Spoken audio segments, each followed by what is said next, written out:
Oire, me 16 already handling I ma'am. Thank you so much. I just live supung baro kray hen the lake aga jing and tadum lakshale. Hojik okay.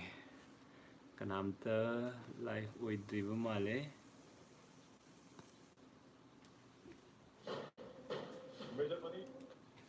Okay, tumning awada. To I took it to matum leme hodoring, law one. Masai deo.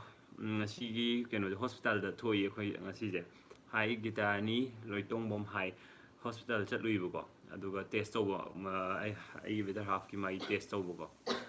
as they did the hospital city test hai 4 to 5 months hai bro 4.5 hai bro 4.5 to 5 month poki manung da test ama togadavni hai ba angangi ado si test to tawgena satpa adu amta hangamdre adu sigi matam jong hen to khadi test tawbe adaba adugi chalubane adu test to phangaktre inam ulo uninge hoi sonali hoi herozit wahengbam hi bro hi adagi hopson kuman hi silere aslai kanna uirubani uibagi masaksem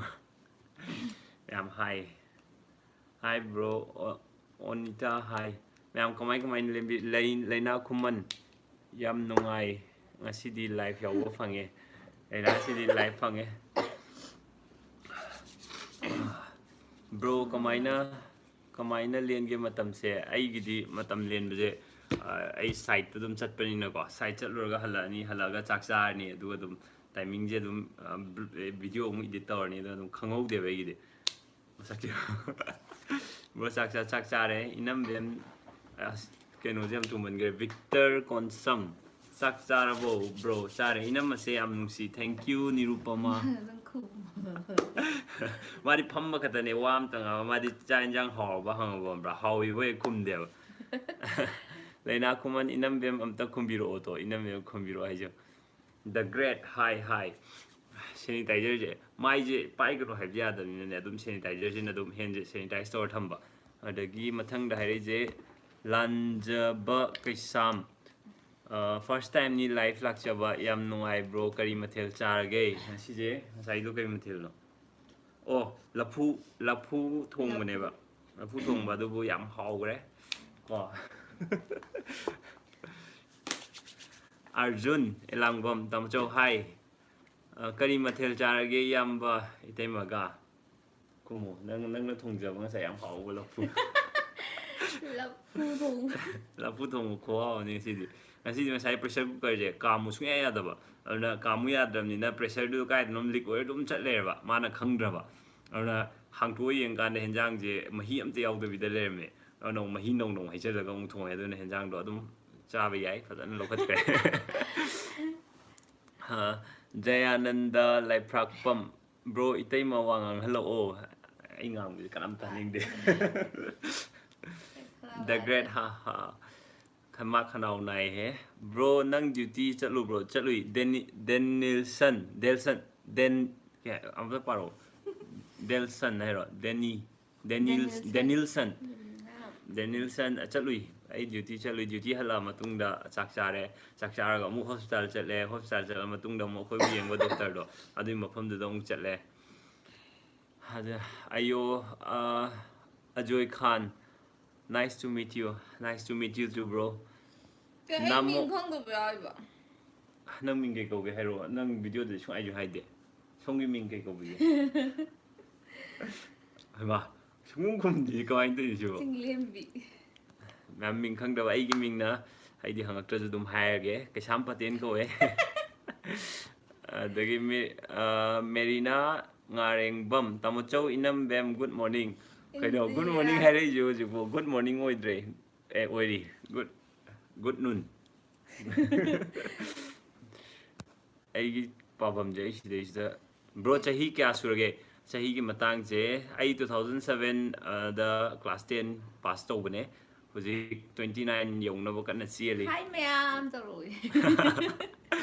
artisan thari da Itay madu masak fazay ko itay madu masak fazay haba ma Arjun lang gom thank you adu ne yam harai je ngasi di live theng na re Sonali lamba mayum ai je chum roim pai je lamba mayum Sonali hi Prithviraj sagol sem bro kai mathel dorge as mathel je ji nang daw je hanjang hau nu mi chi da hange lapu je thong bane du bu anh sai ha comment pa da je comment se mathang mayam lak pai ne comment se adu gi ne tongana chongthura ga de ai dum khang ni ba ko adu comment se mathang chakhi je khang dre Boris Konsam yamna nungai ngasi unare lockdown kam do ge akhoi gi di lockdown je ai di essential service te lei bini na hambra lockdown ni ha ga jo ai ji phone la ga ni ngam mamang da ju phone hek lak ko da ai dum chakri do ai ji comment pai ni nang namon da hang bu ge dum khumo adu gi adum ai di lockdown ni ha ga jo ai di dum duty chat leba or duty adu da emergency lak ko ge do mu so storm ga amuk yum dong halakpa mapan da yam kuina leitaba yam kuina mapan da expose to leibse si je na iju ki jeiba aduna yai ge leite aduga emergency gi oiba chatte yadaba myam da chatlaga solve to medana adumain toba has okram bro nungai bro adagi Zuli inamado quadruple natraga anomal test oiramni bro he anomaly haba ai pap je ai serantra jam pai anomaly du ne he ai ju khang de suma ba okay yam fajaye chiche ga dada ga se cute couple thank you so much Indra Pongnam bem ai ji mo ko mo interest hana de mo no thoglo bem uda baze no ai te bem di dreamland na lady de idi khoi lai chu lake to aina angang oi Tamachau se handak ti uring yam thungba mala ai di hana dagi uring ya dum thunge handak katang na itai ma se cute yam oye yam na sunung si thank you my brother ina ma se nokpa yam phaye nokpa phabe nokpa yam phone MRK Anjali chape net chape adre net chape no I don't ina ma se yam nung si thank you aro ngasi akhoi da ko chakra ba ngasi ade live si mo kon tele golo ne ya da ba ngasi je akhoi da police la me thula ni si de mo o thu ko as bem na khoi ngasi je thengnare ai gi comment ningsing iba chapping sai do akhoi di chapte net nungai mafam da diung chapam do mande ain khamda record ti tawri ba do net nungai tab da diung chappa tamachong asi di fried rice to haw ngarang gi ngasai gi fried rice haw ngasai fried rice haw ina ho do haw ngarang gi do mina hawe o tamachong hi Jimmy zo chappi gana police ke do bala mino ai ha ke bale mo duty to bala mane aina police chappa phara bu sibo keno ne police la mi je keno to ba khoi aina mamangi ai gi video sing da so aina haidana keno to we na khoi nanau je tamoyai je khoi nanau je ma je Bangkok lor kan ma je mu Dubai chalui ba Dubai chaluraga halaba matung sida test moina airport gi di quarantine to le wona haidana ko admain to busida order no bu tholok padagi test to chat pai do chatlure do moinde police na si la mi sina mukhoina test to da bi da leiba mi kyam leige habagi thigat palai ne ba aluga mi mapan chalu mi singje na bra have to check to bulakpa arda mukhoi la kanda police la ade khona kok thue moi gu una halle are phone number lore lo khubra kai ka moi test to bom thok moi check to me aru kaim to dre ha me khoina jenim sas main chat lure kholure wari sing do loi li re dana adu di ya re na mukhoi ju duty yam phajana to me anaba misak to sagi chatluri ba travel to ri ba mi do adu moi mamang dai ura matung da photo ga namaga main to chakhiba ora ina moi da yam appreciate to ning ba maina lura ba virus na hojik virus e akhoi ju ki moi ju ki de ne mukhoi ju mi akta ne virus di police da di virus changmai have leite ari doctor da changmai have leite khoi bak ta changlu ni da adu ga su mukhoi ju duty ni na asai gi travel history leiba mi du gi mayum da la aga moi do laina je virus ina infect tawi natra tawde habje mkhoi site gi mo yengjanba laineba adui damakta ai manipur police ki ngasai lakpiram team aduga hujik keno da traffic police boiro police myam lambi da myam akhoi myam protect tawnaba laibiriba myam thank you so much ade comment ong parage rohit oinam rohit kaino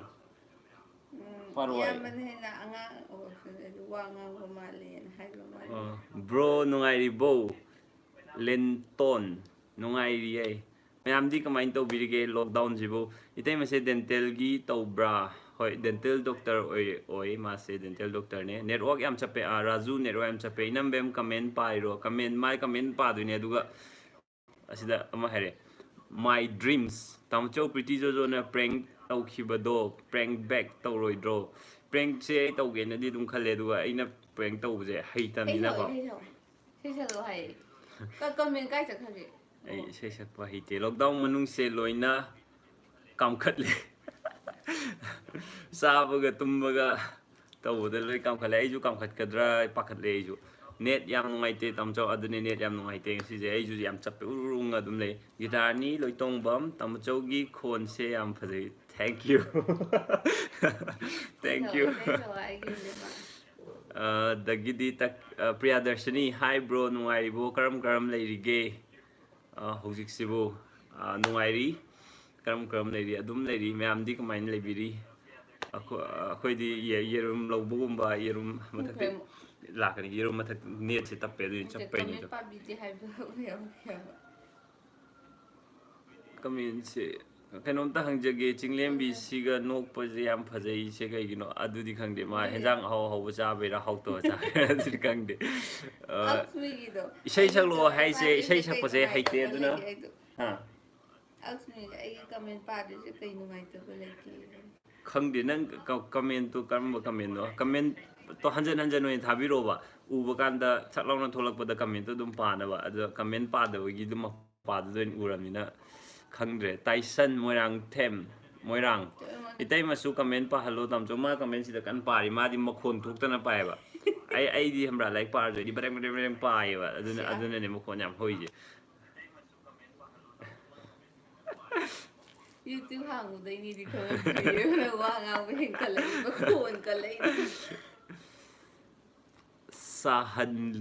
sahani itai makumalo o he abe kuman it's my first time yam harawe abe kuman hi abe kuman hi bro ke henjang charge ke henjang thong ge na se hangan oi ngarang na cha ka ba ngasi na lapu ka to lapu di ka cute couple Divya thank you akoi jam Zani hero Jenny Chanu inam bem gi dress combination jam fazai marang brang aksmi ai sauninge kai no live yeng se kai kanari ge ai gyan ta de aksmi gi je ai fai ai khang dam ni no fai te inam bem yam chaukhat le hero chauk tho i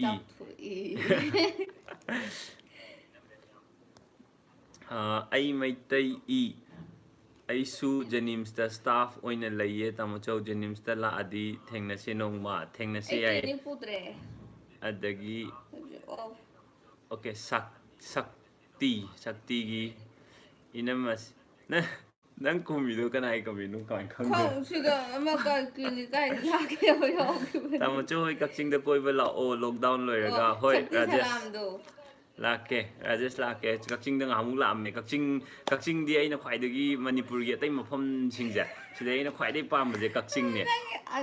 ask me to unsubscribe to ri ai am chongni ko kakching je keno je kakching gi aina kakching garden chat pe lambi do ara aina no ma incident ama thengne ebo go thongan je gi ahalamna wai sit laga thole ebo kakching gi ya man he angang mali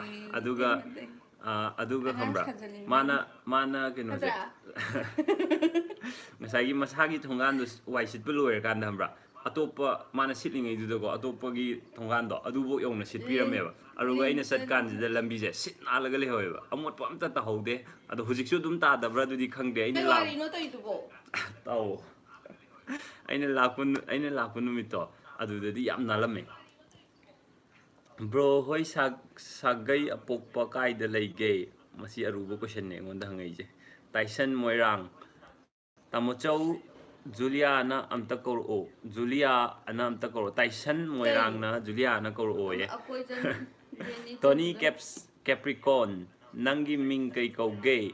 ꯅꯪꯁꯦ ꯑꯩ ꯑꯣꯏꯗꯣꯏꯔꯥ ꯃꯥ ꯑꯣꯏꯗꯣꯏꯔꯥ ꯑꯩꯒꯤ ꯃꯤꯡꯅ ꯀꯩꯁꯥꯝ ꯄꯇꯦꯟ ꯀꯧꯋꯦ ꯑꯗꯨꯒ ꯑꯩꯒꯤ ꯕꯦꯇꯔ ꯍꯥꯐꯀꯤ ꯃꯤꯡꯅ ꯊꯣꯛꯆꯣꯝ ꯆꯤꯡꯂꯦꯝꯕꯤ ꯀꯧꯋꯦ ꯏꯅꯝꯃꯁꯦ ꯊꯥ ꯀꯌꯥꯅꯣ 4 5 ꯆꯪꯉꯛꯇꯣꯏꯅꯤ 5 ꯆꯪꯉꯤꯅꯤ ꯑꯗꯨꯅꯤ ꯂꯣꯏꯗꯣꯔꯕꯅꯤ 5 ꯈꯔ ꯂꯩꯔꯒ ꯇꯧꯔꯛꯀꯦ ꯍꯧꯖꯤꯛ ꯌꯥꯗ꯭ꯔꯤ ꯑꯩꯅꯕꯨꯗꯤ ꯑꯗꯨꯝ ꯍꯟꯕꯤꯅꯤ ꯃꯉꯣꯟꯗꯩꯗꯤ ꯀꯔꯤ ꯃꯊꯦꯜ ꯆꯥꯔꯒꯦ ꯇꯥꯃꯣ ꯍꯣꯏ ꯃꯊꯦꯜ ꯑꯍꯥꯎꯕ ꯁꯤꯗꯥꯈ꯭ꯔꯕ ꯇꯥꯏꯁꯟ ꯇꯥꯃꯣꯆꯧ ꯖꯨꯂꯤꯌꯥꯅ ꯑꯝꯇ ꯀꯧꯈ꯭ꯔꯦ ꯉꯁꯥꯏ ꯑꯩ ꯃꯅꯥꯛꯇ ꯐꯝꯃꯤꯟꯅꯩ ꯑꯩꯒ ꯃꯥ ꯐꯝꯃꯤꯟꯅꯩꯁꯦ ꯑꯩꯅ ꯉꯥꯡꯉꯤꯁꯦ ꯃꯥ ꯁꯨꯡꯇꯥ ꯇꯥꯗꯦꯕ ꯃꯥꯒꯤ ꯄ꯭ꯔꯣꯕ꯭ꯂꯦꯝꯅꯦ ꯁꯤꯁꯦ ꯑꯩ ꯁꯤꯗ ꯐꯝꯃꯒ ꯋꯥꯔꯤ ꯁꯥꯏꯁꯦ ꯁꯤ ꯃꯥ ꯁꯨꯡꯇꯥ ꯇꯥꯗꯦꯕ ꯑꯩꯅ ꯁꯤꯗ ꯌꯦꯡꯉꯤꯁꯤꯒ ꯑꯗꯨꯗ ꯇꯧꯕꯗꯣ ꯑꯩ ꯁ꯭ꯂꯣ ꯆꯠꯂꯦ ꯍꯥꯏꯕ because KHH you two are nice couple always be happy thank you so much you two be happy aduga ai english sidi fajarmani nupa oina poksiko sigi luang atokpam nupa oina pokse thank you ado nupa haibleite ngonda nupi haibleite angang amadi ai gi better half makoi loina healthy oibudune aina pamjabase jat jat comment la ek ki bama yawamani Broga itay magase chanay nungsi thank you bonium Tompok maibam noi sai se yam chanana lawe koi thi thira loi ha ngai jo ai ngam su ata da ne hai je bora chasi bora yes kakching bora da su aduga half boil ne nawe adagidi mangal athoiba tamachau chakcharbo yes chakchare dai kai haino kangre ai kanan gori nalai kingla macha kanan ei tamil manavne vanakam kanan ipdi irikingla nalai irikingla Raju comment amuk hanna pabiro Raju comment Rohit koi kok Rohit kai da Pinky Saram inamma nungairibo mai comment pabi rakti hai ABCDE lockdown tumbaje nungai bibro thambase nungai bibro lockdown je nungai ba nungai tabagi nate lockdown je akhoi gi necessity ne hojik lockdown to je necessity ne akhoi virus sina kai gumba hek community level the spread tawraga di akhoi da medical facilities sina akhoi gi medical science sina ko hojik ki virus gi vaccine puthokri ni na akhoi jik lockdown je na best method ne Rajesh Yangkhom Kakching Bora amadi Chasubi loina yum manakta treat tawjage thank you Chasubi hauba chabam do ing amuk lamba Chasubi hauba chahaude aduna adu chaninge Lakshmi inamase chahi kya surage Nupida chahi aduga nupada salary hangnade Tamachau Kakching ahong sangbam comment pabide have mo the comment adugini nam to pathro Akash Thoi ni yam nungsi thank you adagi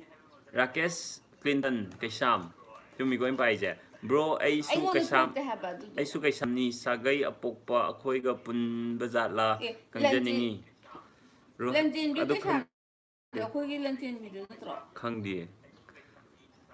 Oh mani Mathoi Tamo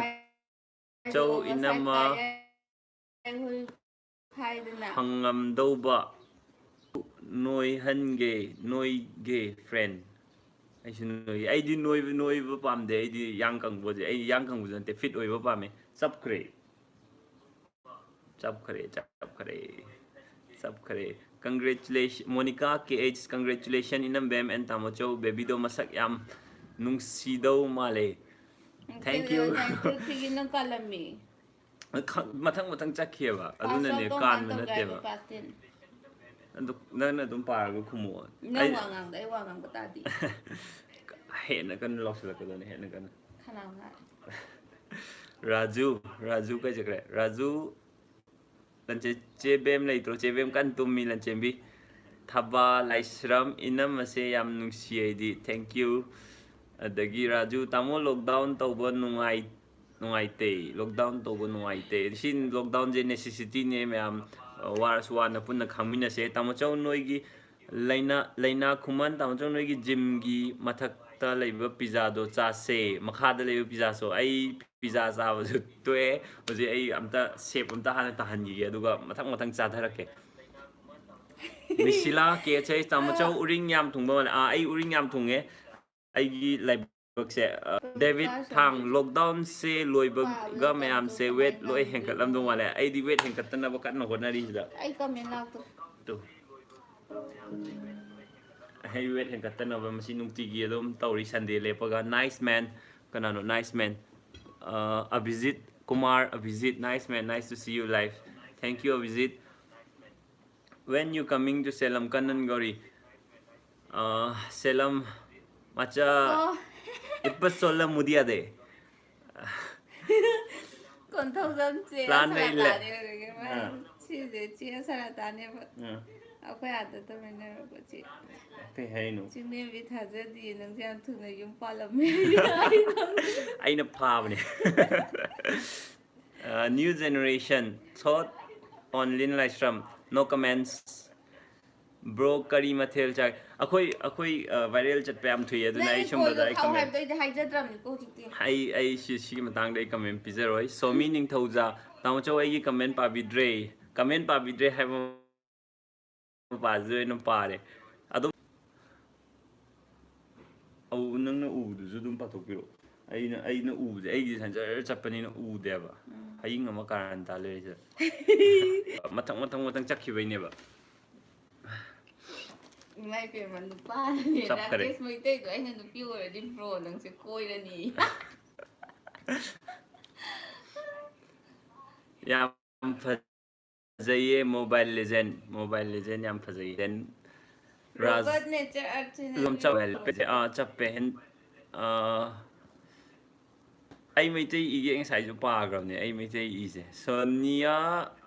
hai ta mo chow yum de lei bu se nuai bro kom dau ge ai di yum de lei no khwai nuai je chat ya da me ama mo gi chat le akoi jam je na chanu ai live yeng jaroi thawai nuai te tamoyai phone number pai kai hai no khang di raju idom chai khong na ba khang di ai yam chappe yam ba se TTUS alumni ro mane Robert Laren Mayum kai wari no bro he kai wai na ai ju khang di wai mayam go ai sanar bane ni tema oi may you get ai yam thu la doi chakre you won't go for work Robert you won't go for work today my English tang e mai tiron khang ba mi oirgadi ai ngasai chalure hale aduga amuk emergency lagadi ai amuk ka chale ke you know di office sing si ju ko khoi roster nine ra ka nai ba ko staff to full strength ka na de ba ông sai từ rồi khi có anh comment pa bi na ba na ba da awa ba ama oi adu pa bi na te ai better half na pa gre ai gi pau khum pir o Rakesh Maitai kai ha ki ge na nào tu ngi bra khang de Rakesh Maitai kai ha ki ge question do ai pa hodre lockdown sida matam khara len ge yam ba ya ye matam lemina se ko me am pun da matam lemina se mo hang Salman henja chanu yam chappe ai MU di ai gi keno ne work site ne ba ai gi scheme leiba jaga ne ba amna ai MU da nunti gi di satte adu darkar le pa adu kan da di loi chale la Rocky Lowang live to o live to renu kai you know congratulations haire Diptina thank you so much Laina Khuman ai I yam kai net se hujik no ta sing noi ta male MU da la di ningom thong lom da la pio ai side ma song am ta tong side ai di side tam cho hoi sai di câu đấy tôi gọi anh ngon tới cây cổ kia hăng một từ hujik câu đấy đó ina ma song am ta mai bom mane car do no bane adubu ai car natte recharge ꯏꯔꯦꯡꯕꯝꯗ ꯀꯃꯦꯟꯁꯦ ꯈꯔ ꯇꯞ ꯇꯞꯅ ꯇꯧꯕꯁꯦ E ꯀꯥꯔꯛꯇꯧꯔꯦ ꯑꯗꯩ Richard ꯏꯔꯦꯡꯕꯝ ꯅꯪ ꯍꯥꯏꯗꯣ ꯑꯁꯦꯡꯕꯩꯁꯨ ꯀꯃꯦꯟꯁꯦ ꯖꯔ ꯂꯥꯎꯅ ꯑꯩꯉꯣꯟꯗꯗꯤꯀꯣ ꯁ꯭ꯀ꯭ꯔꯤꯟꯁꯦ ꯖꯔ ꯍꯦꯛ ꯆꯠꯈꯤꯕ ꯀꯁꯥꯔꯣꯝꯗ ꯂꯥꯁꯀꯤꯗꯣ ꯑꯗꯨꯗ ꯂꯩꯍꯧꯋꯦꯕ ꯍꯦꯛꯇ ꯄꯨꯔꯛꯑꯣ ꯁꯔ ꯍꯥꯏꯌꯣ ꯂꯥꯎꯅ ꯍꯦꯛꯇ ꯂꯩꯍꯧꯋꯦꯕ ꯑꯗꯨꯅꯅꯦ ꯕꯕꯤꯇꯥ ꯍꯥꯏ ꯍꯥꯏ ꯔꯦꯀꯦ ꯍꯥꯏ ꯕꯕꯤꯇꯥ ꯇꯣꯡꯔꯞ ꯑꯗꯩ ꯏꯆꯦ ꯆꯦꯟꯖ ꯂꯐꯨ ꯈꯨꯝꯃꯦꯗꯣ ꯒꯧꯇꯝ ꯈꯨꯃꯟꯆꯥ ꯒꯧꯇꯝ ꯀꯃꯦꯟ ꯄꯥꯕꯤꯌꯣ ꯀꯃꯦꯟꯇꯤ ꯄꯥꯏ ꯒꯧꯇꯝ ꯑꯗꯨꯕꯨ ꯃꯊꯪ ꯃꯊꯪ ꯆꯠꯈꯤꯕꯒꯤꯅꯦ ꯑꯃꯨꯛ ꯆꯤꯡꯊ ꯖꯤꯝꯕꯥ ꯆꯤꯡꯊ ꯇꯧꯕꯗꯣ ꯁꯣꯏꯕꯝꯗ ꯀꯪꯂꯥꯗ ꯂꯥꯛꯑꯣ ꯚꯤꯕꯦꯛ ꯐ꯭ꯔꯤ ꯒꯥꯏꯗ ꯇꯨꯔ ꯇꯧꯒꯦ ꯄꯤꯒꯦ ꯍꯥꯏ ꯊꯦꯡꯀ꯭ꯌꯨ ꯑꯩ ꯀꯪꯂꯥꯗ ꯁꯣꯏꯗꯅ ꯂꯥꯛꯀꯅꯤ ꯑꯗꯨꯕꯨ ꯀꯪꯂꯥ ꯃꯅꯨꯡꯒꯤ ꯅꯍꯥꯟꯃꯨꯛ ꯑꯩꯈꯣꯏ ꯇꯧꯕꯗꯨꯗꯤ ꯅꯨꯄꯤꯅꯤ ꯁꯤ ꯖꯤꯝꯕꯥꯁꯤꯗꯤ ꯅꯨꯄꯥ ꯑꯣꯏꯗꯣꯏ ꯅꯠꯇ꯭ꯔꯣ ꯑꯗꯨꯗꯤ ꯈꯪꯗꯦ ꯑꯩꯈꯣꯏ ꯍꯪꯉꯨ ꯅꯍꯥꯟꯃꯨꯛ ꯀꯩꯅꯣ ꯆꯠꯄꯗꯁꯨ ꯑꯃ ꯇꯧꯋꯤꯗꯅ ꯒꯥꯏꯗ ꯑꯃ ꯂꯧꯕꯗꯣ ꯖꯤꯕꯥ ꯇꯥꯃꯣꯆꯧ ꯀꯃꯦꯟ ꯂꯣꯏꯅ ꯄꯥꯔꯛꯑꯣ ꯑꯩꯒꯤꯗꯤ ꯄꯥꯕꯤꯗꯦ ꯍꯥꯏꯕ ꯃꯄꯥꯗ ꯑꯗꯨꯝ ꯄꯥꯏ ꯇꯣ ꯔꯦꯗꯤ ꯇꯨ ꯏꯠꯅ ꯇꯧꯔꯤꯁꯦ ꯌꯥꯔꯦ ꯇꯣ ꯀꯩꯗꯧꯔꯤꯅꯣ ꯃꯊꯪ ꯊꯥꯔꯛꯑꯦ ꯂꯥꯏꯐ ꯇꯧꯔꯤꯅꯦ ꯅꯦꯠ ꯌꯥꯝ ꯅꯨꯡꯉꯥꯏꯇꯦ 5G ꯇꯧꯔꯁꯦ ꯍꯨꯔꯦꯟ ꯅꯣꯡ ꯇꯥꯃꯣꯆꯧ ꯀꯅꯥꯒꯤ ꯀꯥꯔꯅꯣ ꯇꯥꯃꯌꯥꯏꯒꯤ ꯑꯗꯨꯕꯨ ꯑꯩꯈꯣꯏ ꯃꯃꯤꯅ ꯂꯩꯕꯤꯕ ꯂꯣꯟꯗ ꯇꯧꯔꯒ ꯇꯥꯃꯌꯥꯏꯅ ꯀꯗꯔ ꯇꯧꯔ ꯂꯩꯍꯟꯕ ꯀꯃꯦꯟ 3 ꯂꯥꯛ ꯔꯣꯒꯗꯥꯏꯔꯦ ꯁꯨꯔꯦ ꯃꯌꯨꯝ ꯍꯥꯏ ꯏꯅꯝꯃ ꯇꯥꯃꯣꯆꯧꯕꯨ ꯁꯦꯟꯅꯧꯀꯣꯌꯦ ꯔꯣꯁꯤꯇꯥ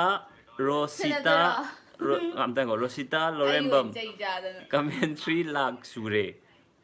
ꯍꯜꯂꯛꯇꯦ ꯍꯥꯏꯌꯦ ꯑꯍꯨꯝꯂꯛ ꯁꯨꯔꯦ ꯍꯥꯏꯕ ꯑꯣꯏꯔꯝꯒꯅꯤ ꯑꯣ 3 3 ꯂꯥꯛ ꯂꯥꯛ ꯏꯇꯩꯃ ꯖꯤꯕꯥꯁ ꯀꯣ ꯅꯨꯄꯥꯁꯨ ꯂꯩꯌꯦ ꯍꯥꯏꯕ ꯅꯨꯄꯥꯁꯨ ꯂꯩ ꯍꯥꯏꯕ ꯉꯍꯥꯃꯨꯛ ꯑꯩꯈꯣꯏꯅ ꯂꯥꯛꯄꯗꯗꯤ ꯅꯨꯄꯥ ꯑꯝꯇ ꯑꯣ ꯂꯩꯔꯝꯗꯦ ꯑꯣ ꯑꯣ ꯑꯗꯣ ꯀꯪꯂꯥ ꯃꯅꯨꯡꯒꯤ ꯑꯩꯅ ꯚꯤꯗꯤꯑꯣ ꯊꯥꯒꯠꯄꯅꯦꯕ ꯑꯗꯨꯗꯤ ꯌꯨꯇ꯭ꯌꯨꯕꯅ ꯃꯊꯟꯇ ꯀꯛꯆꯩ ꯀꯩꯒꯤꯅꯣ ꯈꯪꯗꯦ ꯏꯇꯩꯃ ꯀꯃꯦꯟ ꯍꯥꯏ ꯄꯥꯊꯣꯔꯛꯑꯣ ꯍꯥꯎ ꯃꯥꯏ ꯏꯇꯩꯃꯗꯪ ꯅꯪꯅ ꯅꯠꯇꯦ ꯊꯦꯡꯅꯕ ꯁꯠ ꯄꯥꯊꯣꯔꯛꯑꯣꯕ ꯃꯥꯏꯅ ꯃꯣꯅꯤꯀꯥ ꯀꯦ ꯑꯩꯆ ꯆꯦꯟꯅꯦꯜꯒꯤ ꯃꯃꯤꯡꯒ ꯍꯥꯏꯐꯦꯠ ꯃꯥꯟꯅꯒꯦ ꯇꯧꯔꯦ ꯃꯣꯅꯤꯀꯥ ꯀꯦ ꯑꯩꯆ ꯇꯥꯃꯣꯆꯧ ꯅꯪ ꯕꯦꯇꯔ ꯍꯥꯐ ꯀꯧꯕꯗꯣ ꯏꯆꯦꯒ ꯌꯥꯝ ꯅꯨꯡꯁꯤ ꯇꯥꯕꯗ ꯇꯥꯃꯣꯆꯧ ꯀꯃꯦꯟ ꯂꯣꯏꯅ ꯄꯥꯔꯛꯑꯣ ꯑꯩꯒꯤꯗꯤ ꯄꯥꯕꯤꯗ꯭ꯔꯦ ꯕꯤꯕꯦꯛ ꯕ꯭ꯔꯣꯒꯤ ꯐꯦꯚꯣꯔꯥꯏꯠ ꯁ꯭ꯄꯣꯔꯠꯁꯁꯦ ꯀꯩꯅꯣ ꯑꯩ ꯐꯦꯚꯣꯔꯥꯏꯠ ꯁ꯭ꯄꯣꯔꯠ ꯑꯩꯗꯤ ꯁ꯭ꯄꯣꯔꯠꯁꯦ ꯑꯩꯗꯤ ꯍꯥꯎ ꯍꯥꯏꯒꯗꯨꯗꯤ ꯀꯩꯅꯣꯅꯦ ꯑꯩ ꯐꯦꯚꯣꯔꯥꯏꯠ ꯍꯥꯏꯕ ꯂꯩꯇꯦ ꯑꯩꯗꯤ ꯁ꯭ꯄꯣꯔꯠꯁꯦ ꯂꯣꯏ ꯁꯥꯟꯅꯩꯑꯕ ꯂꯣꯟ ꯇꯦꯅꯤꯁ ꯍꯤꯟꯖꯥꯡ ꯁꯥꯟꯅꯩ ꯍꯪꯉꯛꯑꯅꯨ ꯌꯥꯔꯦ ꯔꯣꯖꯦ ꯂꯥꯡꯕ ꯑꯩꯒꯤꯗꯤ ꯁꯨꯛꯄꯥ ꯄꯥꯕꯤꯗꯦ ꯃꯥꯏ ꯊꯦꯡꯅꯗ꯭ꯔꯤꯌꯦ ꯔꯥꯅꯤ ꯊꯥꯏꯃꯩ ꯅꯦꯠ ꯌꯥꯗ꯭ꯔꯦ ꯔꯣꯖꯤ ꯂꯥꯡꯕꯝ ꯏꯅꯝꯃ ꯍꯥꯎ ꯇꯥꯃꯣꯆꯧ ꯏꯅꯝꯃꯕꯨ ꯄꯨꯗꯨꯅ ꯀꯁꯥꯔꯗ ꯔꯣꯝꯗ ꯀꯣꯏꯕꯤꯔꯛꯑꯣ ꯍꯣꯏ ꯁꯣꯏꯗꯅ ꯀꯣꯏꯔꯛꯀꯦ ꯔꯕꯤꯅꯥ ꯁꯤꯡꯍ ꯀꯩꯅꯣ ꯁꯤꯗꯤ ꯂꯣꯛ ꯌꯥꯝ ꯈꯨꯏꯗ ꯏꯁꯤꯡ ꯑꯏꯪꯕ ꯌꯥꯝ ꯊꯛꯈ꯭ꯔꯦ ꯑꯩ ꯑꯗꯨꯏꯅꯤ ꯔꯣꯍꯤꯠ ꯈꯣꯌꯥꯡꯕꯝ ꯇꯥꯃꯣꯆꯧ ꯏꯇꯩꯃ ꯑꯣꯏꯅ ꯄꯥꯍꯜꯂꯛꯑꯣ ꯍꯥꯏ ꯃꯥ ꯄꯥꯔꯗꯤꯅꯦ ꯃꯥꯅ ꯄꯥꯔꯗꯤ ꯀꯃꯥꯏꯅ ꯄꯥꯅꯤ ꯈꯪꯕ꯭ꯔꯥ ꯁꯨꯃꯥꯏꯅ ꯂꯩꯔꯒꯅꯦ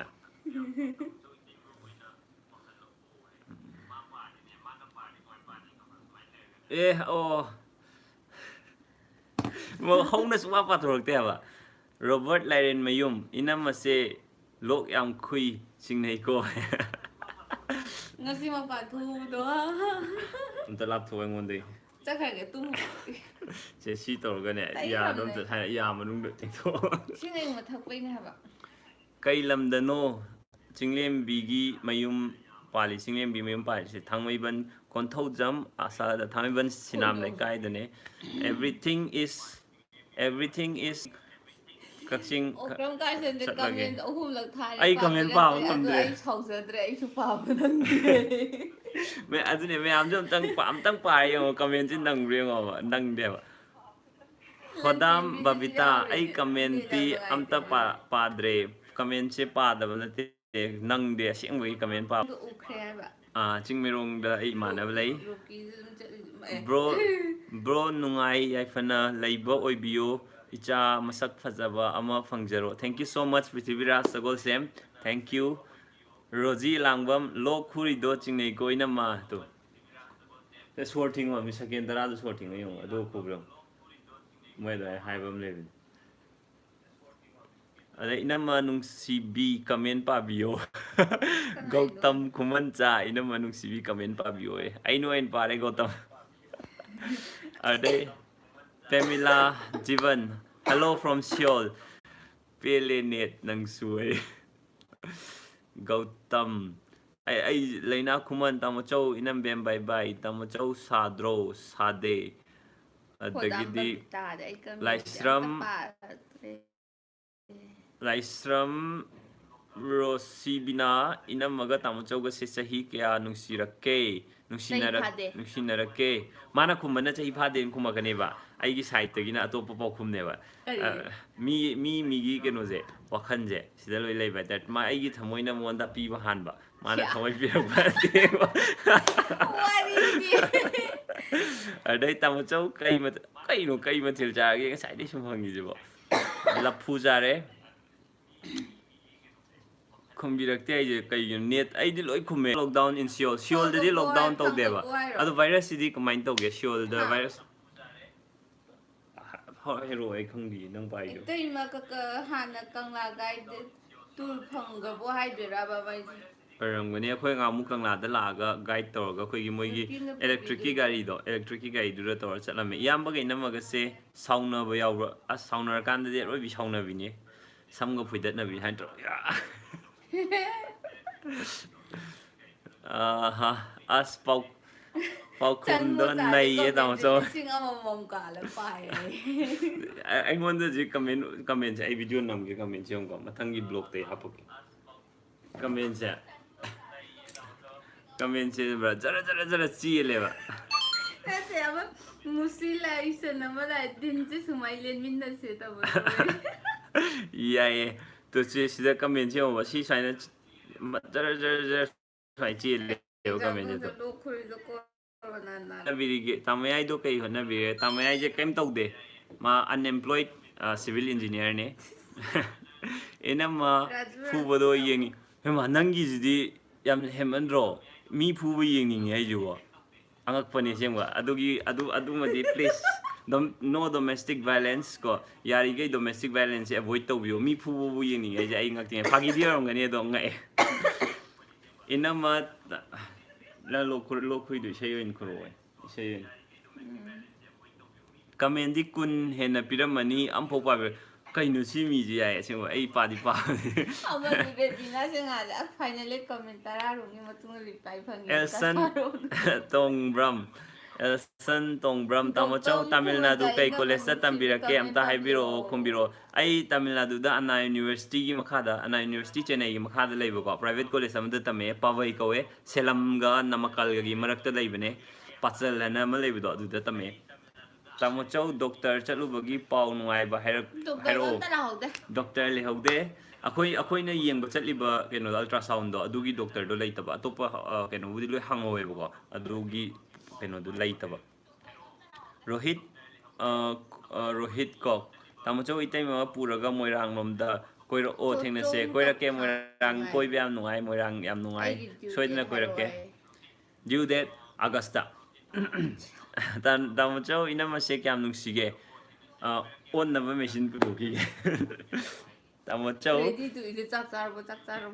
ꯇꯥꯃꯣꯆꯧ ꯅꯨꯡꯉꯥꯏꯔꯤꯕꯣ ꯔꯣꯁꯤ ꯃꯣꯏꯔꯥꯡꯊꯦꯝ ꯅꯨꯡꯉꯥꯏꯔꯤꯌꯦ ꯔꯣꯁꯤꯗꯤ ꯅꯨꯡꯉꯥꯏꯕꯤꯔꯤꯕꯣ ꯔꯕꯤ ꯔꯥꯏ ꯄꯨꯔꯦꯜ ꯅꯣꯡ ꯇꯥꯃꯣꯆꯧ ꯏꯅꯝꯃꯁꯦ ꯀꯌꯥꯝ ꯅꯨꯡꯁꯤꯒꯦ ꯁꯤ ꯑꯅꯤꯔꯛ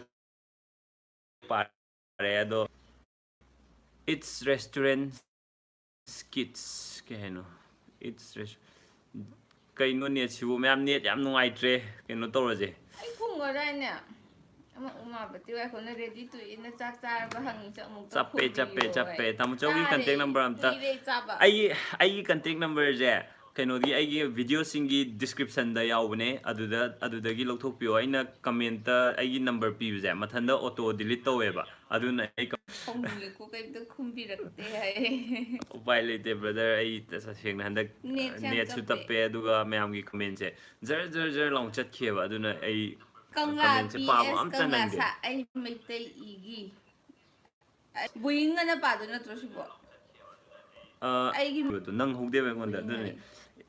ꯀꯃꯦꯟꯁꯦ ꯕꯦꯕꯤ ꯊꯣꯏꯁꯅꯥ ꯁꯂꯥꯝ ꯇꯥꯃꯣꯆꯧ ꯀꯩ ꯃꯊꯦꯜ ꯆꯥꯔꯒꯦ ꯌꯥꯝ ꯍꯥꯎꯕ ꯃꯊꯦꯜ ꯂꯐꯨ ꯑꯀꯥꯕ ꯇꯥꯃꯣꯆꯧ ꯏꯅꯝꯃꯒꯁꯦ ꯀꯥꯏꯗ ꯊꯦꯡꯅꯕꯤꯔꯛꯄꯅꯣ ꯍꯥꯏ ꯊꯦꯡꯅꯕꯤꯔꯛꯄꯅꯣ ꯊꯦꯡꯅꯕꯁꯦ ꯃꯥꯅ ꯑꯩ ꯊꯦꯡꯅꯕꯗꯤ ꯈꯪꯗꯦ ꯑꯩꯅ ꯃꯥ ꯈꯪꯕꯗꯤꯀꯣ ꯑꯩꯅ ꯀ꯭ꯂꯥꯁ ꯇꯥꯏꯅꯤꯊꯣꯠꯇ ꯇꯝꯃꯤꯉꯩꯗꯒꯤ ꯑꯗꯨꯝ ꯈꯪꯉꯦ ꯑꯩꯅ ꯃꯥꯗꯤ ꯑꯗꯣ ꯃꯥꯅ ꯑꯩ ꯈꯪꯕꯗꯤ ꯅꯪꯅ ꯑꯩ ꯀꯔꯝ ꯀꯥꯟꯗꯩ ꯈꯪꯒꯦ ꯀꯥꯎꯈ꯭ꯔꯦ ꯀꯃꯦꯟꯗꯗꯤ ꯈꯪꯗꯦ ꯑꯩꯗ ꯈꯪꯉꯦ ꯑꯗꯨ ꯑꯩꯗꯨꯁꯨ ꯅꯪ ꯃꯁꯛ ꯎꯗꯦ 9ꯒ 10ꯒꯗꯤ ꯐꯖꯅ ꯈꯪꯉꯤ ꯑꯩꯅ ꯍꯥꯏꯗ꯭ꯔꯥ ꯉꯁꯥꯏ ꯁꯤꯒꯤ ꯉꯁꯥꯏ ꯌꯦꯡꯍꯧꯗꯕ ꯁꯤ ꯂꯥꯏꯐꯁꯦ ꯂꯣꯏꯔꯀꯥꯟꯗ ꯑꯃꯨꯛ ꯃꯃꯥꯡꯗ ꯌꯦꯡꯉꯣꯕ ꯑꯩꯅ ꯈꯨꯝꯈ꯭ꯔꯕꯅꯦ ꯄꯥꯎꯈꯨꯝ ꯇꯥꯃꯣꯆꯧ ꯑꯩꯒꯤ ꯃꯤꯡ ꯑꯃꯨꯛꯇ ꯀꯧꯊꯣꯔꯛꯎ ꯑꯩ ꯃꯩꯇꯩ ꯉꯁꯥꯏꯗꯒꯤ ꯀꯧꯔꯤꯁꯦ ꯑꯩ ꯃꯤꯡ ꯑꯃꯨꯛꯇ ꯀꯧꯊꯣꯔꯛꯑꯣ ꯀꯅꯥꯅꯣꯝꯃ ꯂꯥꯛꯑꯦꯅꯦ ꯉꯥꯏꯍꯥꯛ ꯂꯩꯔꯒ ꯀꯅꯥꯅꯣꯝꯃ ꯂꯥꯛꯑꯅꯤ ꯉꯥꯏꯍꯥꯛ ꯂꯩꯔꯒ ꯀꯩꯁꯥꯝ ꯀꯅꯥꯅꯣꯝꯃ ꯂꯥꯛꯑꯅꯤ ꯍꯥꯏ ꯀꯃꯦꯟ ꯂꯣꯏꯅ ꯄꯥꯕꯤꯔꯣ ꯃꯤ ꯈꯠꯅꯕꯕꯨ ꯌꯦꯡꯅꯤꯡꯉꯦ ꯑꯩ ꯉꯛꯑꯦ ꯃꯌꯥꯝ ꯏꯅꯝꯃꯁꯦ ꯀꯗꯥꯏꯗꯒꯤꯅꯣ ꯍꯥꯏ ꯃꯥꯜꯂꯦ ꯀꯥꯏꯔꯪꯗꯒꯤ ꯀꯅꯥꯅ ꯍꯥꯟꯅ ꯊꯦꯡꯅꯈꯤ ꯁꯥꯎꯅꯔꯀꯥꯟꯗ ꯑꯣꯏꯔꯝꯒꯅꯤ ꯊꯦꯝꯕꯗꯤ ꯑꯩꯅ ꯍꯥꯟꯅ ꯑꯗꯨꯝ ꯊꯦꯝꯒꯅꯤ ꯑꯩ ꯈꯪꯉꯦ ꯑꯣꯀ꯭ꯔꯝ ꯀꯥꯔꯁꯟ ꯇꯥꯃꯣꯆꯧꯅ ꯀꯃꯦꯟ ꯄꯥꯔꯒ ꯔꯤꯄ꯭ꯂꯥꯏ ꯄꯤꯕꯁꯦ ꯑꯃꯨꯛ ꯑꯣꯟꯊꯣꯛꯅꯁꯦ ꯏꯇꯩꯃꯃꯨꯛ ꯔꯣꯕꯔꯠ ꯂꯥꯏꯔꯦꯝꯃꯅ ꯕ꯭ꯔꯣꯁꯦ ꯑꯍꯟ ꯌꯥꯝ ꯃꯥꯜꯂꯦ ꯀꯥꯏꯗ ꯃꯥꯜꯂꯦ HRD ꯀꯔꯝꯕ ꯆꯍꯤ ꯇꯝꯕꯤꯔꯛꯀꯦ 2009ꯗ ꯑꯩꯈꯣꯏ ꯄꯥꯁ ꯑꯥꯎꯠ ꯇꯧꯕꯅꯦ HRDꯗꯒꯤ ꯖꯣꯏ ꯊꯣꯛꯆꯣꯝ ꯀꯃꯦꯟꯁꯤꯡ ꯑꯣꯏꯅ ꯌꯦꯡꯕ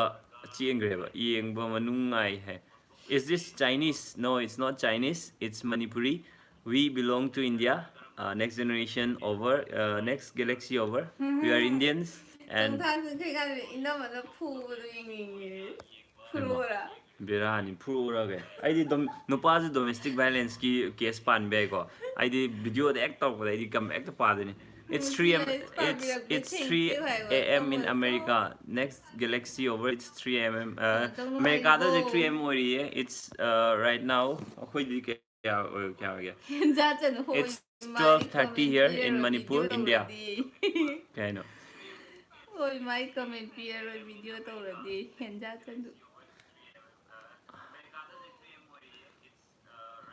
Say Tamocho himai. Tamocho inama hi. Ai saurani. Rakesh Maitai ai saurani tauge. Sagira hege epana hodre. 2009 da. Kanglei comedy brogi like thank you.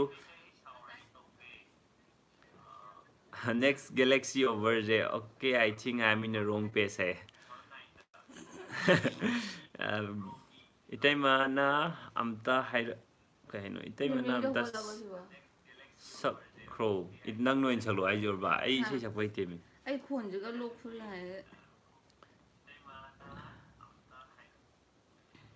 Tamochou Purel Nong hi Purel Nong Sonia Tamochou Purel Nong Tamochou Susila oinam Tamochou okay Rani Keses inama nang oinam ta parose ai ngasai di pa da khadang na re to ma di paw ya de ba aduini adaira ha adui parse chap mani si je sain chingkha yam tappe sumaina to adu up to date ne adun mamang loi kan thuine dugini adui ma amtang pare last ki pirakpodo nangi di chongkhaten ai di phaman jong comment toina pabide hai pongna pham ima Manipur Romeo noi family se am si thank you so much ai commenti pabide Gayatri Sharma pabire hoji ai pare ai tasing comment pa ban nang dreba ai video do ina comment reply pi do adun hena nuai si di comment je amta pa ban nang de bai because is English ai pe ai Nongdren khomba ke che Tamochou nupi haiba nupina cha itai manna hairaga sakhan bir o haibane nupina haiba in view ko 100k kanam le kakaman go corona Rajamani Singha hey Tamochou I had been watching your videos since you have started making vlog Love you all. Stay blessed. Stay safe. Hongan chalu dudi. Garden nam lebido. Adom nam changna. Kambu garden no. Garden nam chalu dudi. Adu garden maming ko hero. Iko kenom haibido. O hyang thang dagi. Hyang thang adom chalu. Hyang thang hai dudi adu lam chang lo. Raja aigi comment pabide ai comment pabide ngai V de B noi inam be magi show aiga chap manai show chap manare he show kai ginu sin ni du ni kanu net khara nuai net ma'am net am nuai te ngasi je inam ma se sai haiduro ra ge je ma yam khang bi da ta haiduro ꯀꯩꯅꯣ ꯍꯥꯏꯗꯣꯏꯁꯦ ꯅꯪ high school ꯂꯞ ꯁ꯭ꯇꯣꯔꯤꯗꯩ ꯈꯪꯉꯤ ꯀꯩꯅꯣ ꯌꯥꯝ ꯈꯪꯕꯩ ꯇꯥꯏꯞꯇ ꯍꯥꯏ ꯑꯩ live ꯂꯣꯏꯁꯤꯜꯂꯒꯦ ꯕꯥꯏ ꯕꯥꯏ ꯑꯁ ꯅꯪ ꯂꯣꯛ ꯌꯥꯝ ꯈꯨꯔꯦ ꯏꯁꯤꯡ ꯀꯩꯅꯣ ꯏꯁꯤꯡ ꯑꯁꯥꯕ ꯑꯝꯇ ꯊꯛꯆꯜꯂꯣ ꯇꯥꯃꯣꯆꯧ ꯀꯩ ꯃꯊꯦꯜ ꯆꯥꯔꯒꯦ ꯃꯥꯅ ꯊꯣꯡꯕ ꯌꯥꯝ ꯍꯥꯎꯕ ꯑꯥꯏꯐꯣꯟꯗꯩ ꯅꯣꯡ ꯄꯨꯔꯦꯜ ꯅꯣꯡ ꯑꯥꯏꯐꯣꯟꯗꯩ ꯕ꯭ꯂꯣꯛ ꯇꯧꯗ꯭ꯔꯦ ꯑꯥꯏꯐꯣꯟꯗꯩ ꯇꯧꯗ꯭ꯔꯦ ꯁꯤꯗ ꯑꯩꯒꯤ ꯕ꯭ꯂꯣꯛ ꯇꯧꯕ ꯀꯦꯃꯦꯔꯥꯗꯣ ꯁꯤ ꯂꯩꯔꯦ ꯁꯤꯗꯒꯤ ꯇꯧꯕꯅꯦ ꯑꯝꯇ ꯁꯥꯎꯍꯟꯕꯤꯔꯛꯀꯅꯨ ꯄꯛꯆꯗꯦ ꯁꯥꯎꯍꯟꯕꯤꯔꯛꯀꯅꯨ ꯄꯛꯆꯗꯦ ꯇꯥꯃꯣꯆꯧ ꯏꯄꯥ ꯍꯥꯏꯔꯛꯑꯣ ꯔꯥꯅꯤꯒꯣꯗ ꯏꯅꯝꯕ ꯅꯨꯡꯁꯤꯕꯤꯅ ꯑꯣꯏꯅ ꯑꯩꯈꯣꯏꯁꯨ ꯂꯥꯛꯀꯦ ꯄꯥꯔꯛꯑꯣ ꯍꯥꯏꯔꯤ ꯏꯄꯥ ꯍꯥꯏꯔꯛꯑꯣ ꯑꯩꯈꯣꯏꯁꯨ ꯂꯥꯛꯀꯦ ꯂꯤꯡꯊꯣꯏ ꯉꯥꯟꯕꯤꯁꯦ ꯇꯥꯃꯣ ꯀꯧꯔꯛꯑꯦ ꯇꯥꯃꯣ ꯋꯥꯔꯤ ꯂꯩꯇꯕ ꯃꯤ ꯑꯃꯇ ꯄꯨꯊꯣꯔꯛꯑꯣ ꯋꯥꯔꯤ ꯂꯩꯇꯕ ꯃꯤ ꯑꯃꯇ ꯄꯨꯊꯣꯔꯛꯑꯣ ꯋꯥꯔꯤ ꯂꯩꯇꯕ ꯃꯤ ꯑꯃꯇ ꯄꯨꯊꯣꯔꯛꯑꯣ ꯕꯤꯀꯥꯁ ꯀꯦ ꯑꯩꯆ ꯑꯩꯆ congratulations bro for the good news both of you stay safe and healthy ꯀꯩꯅꯣꯒꯤ ꯄꯨꯔꯦ ꯑꯗꯨꯒ victory's food ꯀꯩꯅꯣ ꯑꯩ ꯁ꯭ꯃꯥꯏꯂꯤ ꯅꯣꯛꯄꯒꯤꯗꯣ ꯅꯣꯡꯊꯣꯡꯕꯝ ꯑꯅꯨꯔꯥꯙꯥ ꯇꯥꯃꯣꯆꯧ ꯏꯅꯝꯃꯁꯦ ꯆꯍꯤ ꯀꯌꯥ ꯁꯨꯔꯒꯦ ꯅꯨꯄꯤꯗ ꯆꯍꯤ ꯑꯗꯨꯒ ꯅꯨꯄꯥꯗ ꯁꯦꯂꯔꯤ ꯀꯩꯅꯣ ꯍꯪꯅꯗꯦ ꯑꯣ ꯏꯕꯣꯛ ꯎꯅꯤꯡꯉꯦ ꯍꯥꯏꯕ ꯏꯕꯣꯛ ꯌꯨꯝꯗ ꯇꯤꯇꯤꯡ ꯕꯥꯏ ꯐꯩ ꯍꯥꯏ ꯇꯥꯃꯣꯆꯧ ꯏꯅꯝꯕꯦꯝ ꯍꯥꯏ ꯁꯣꯅꯤꯌꯥ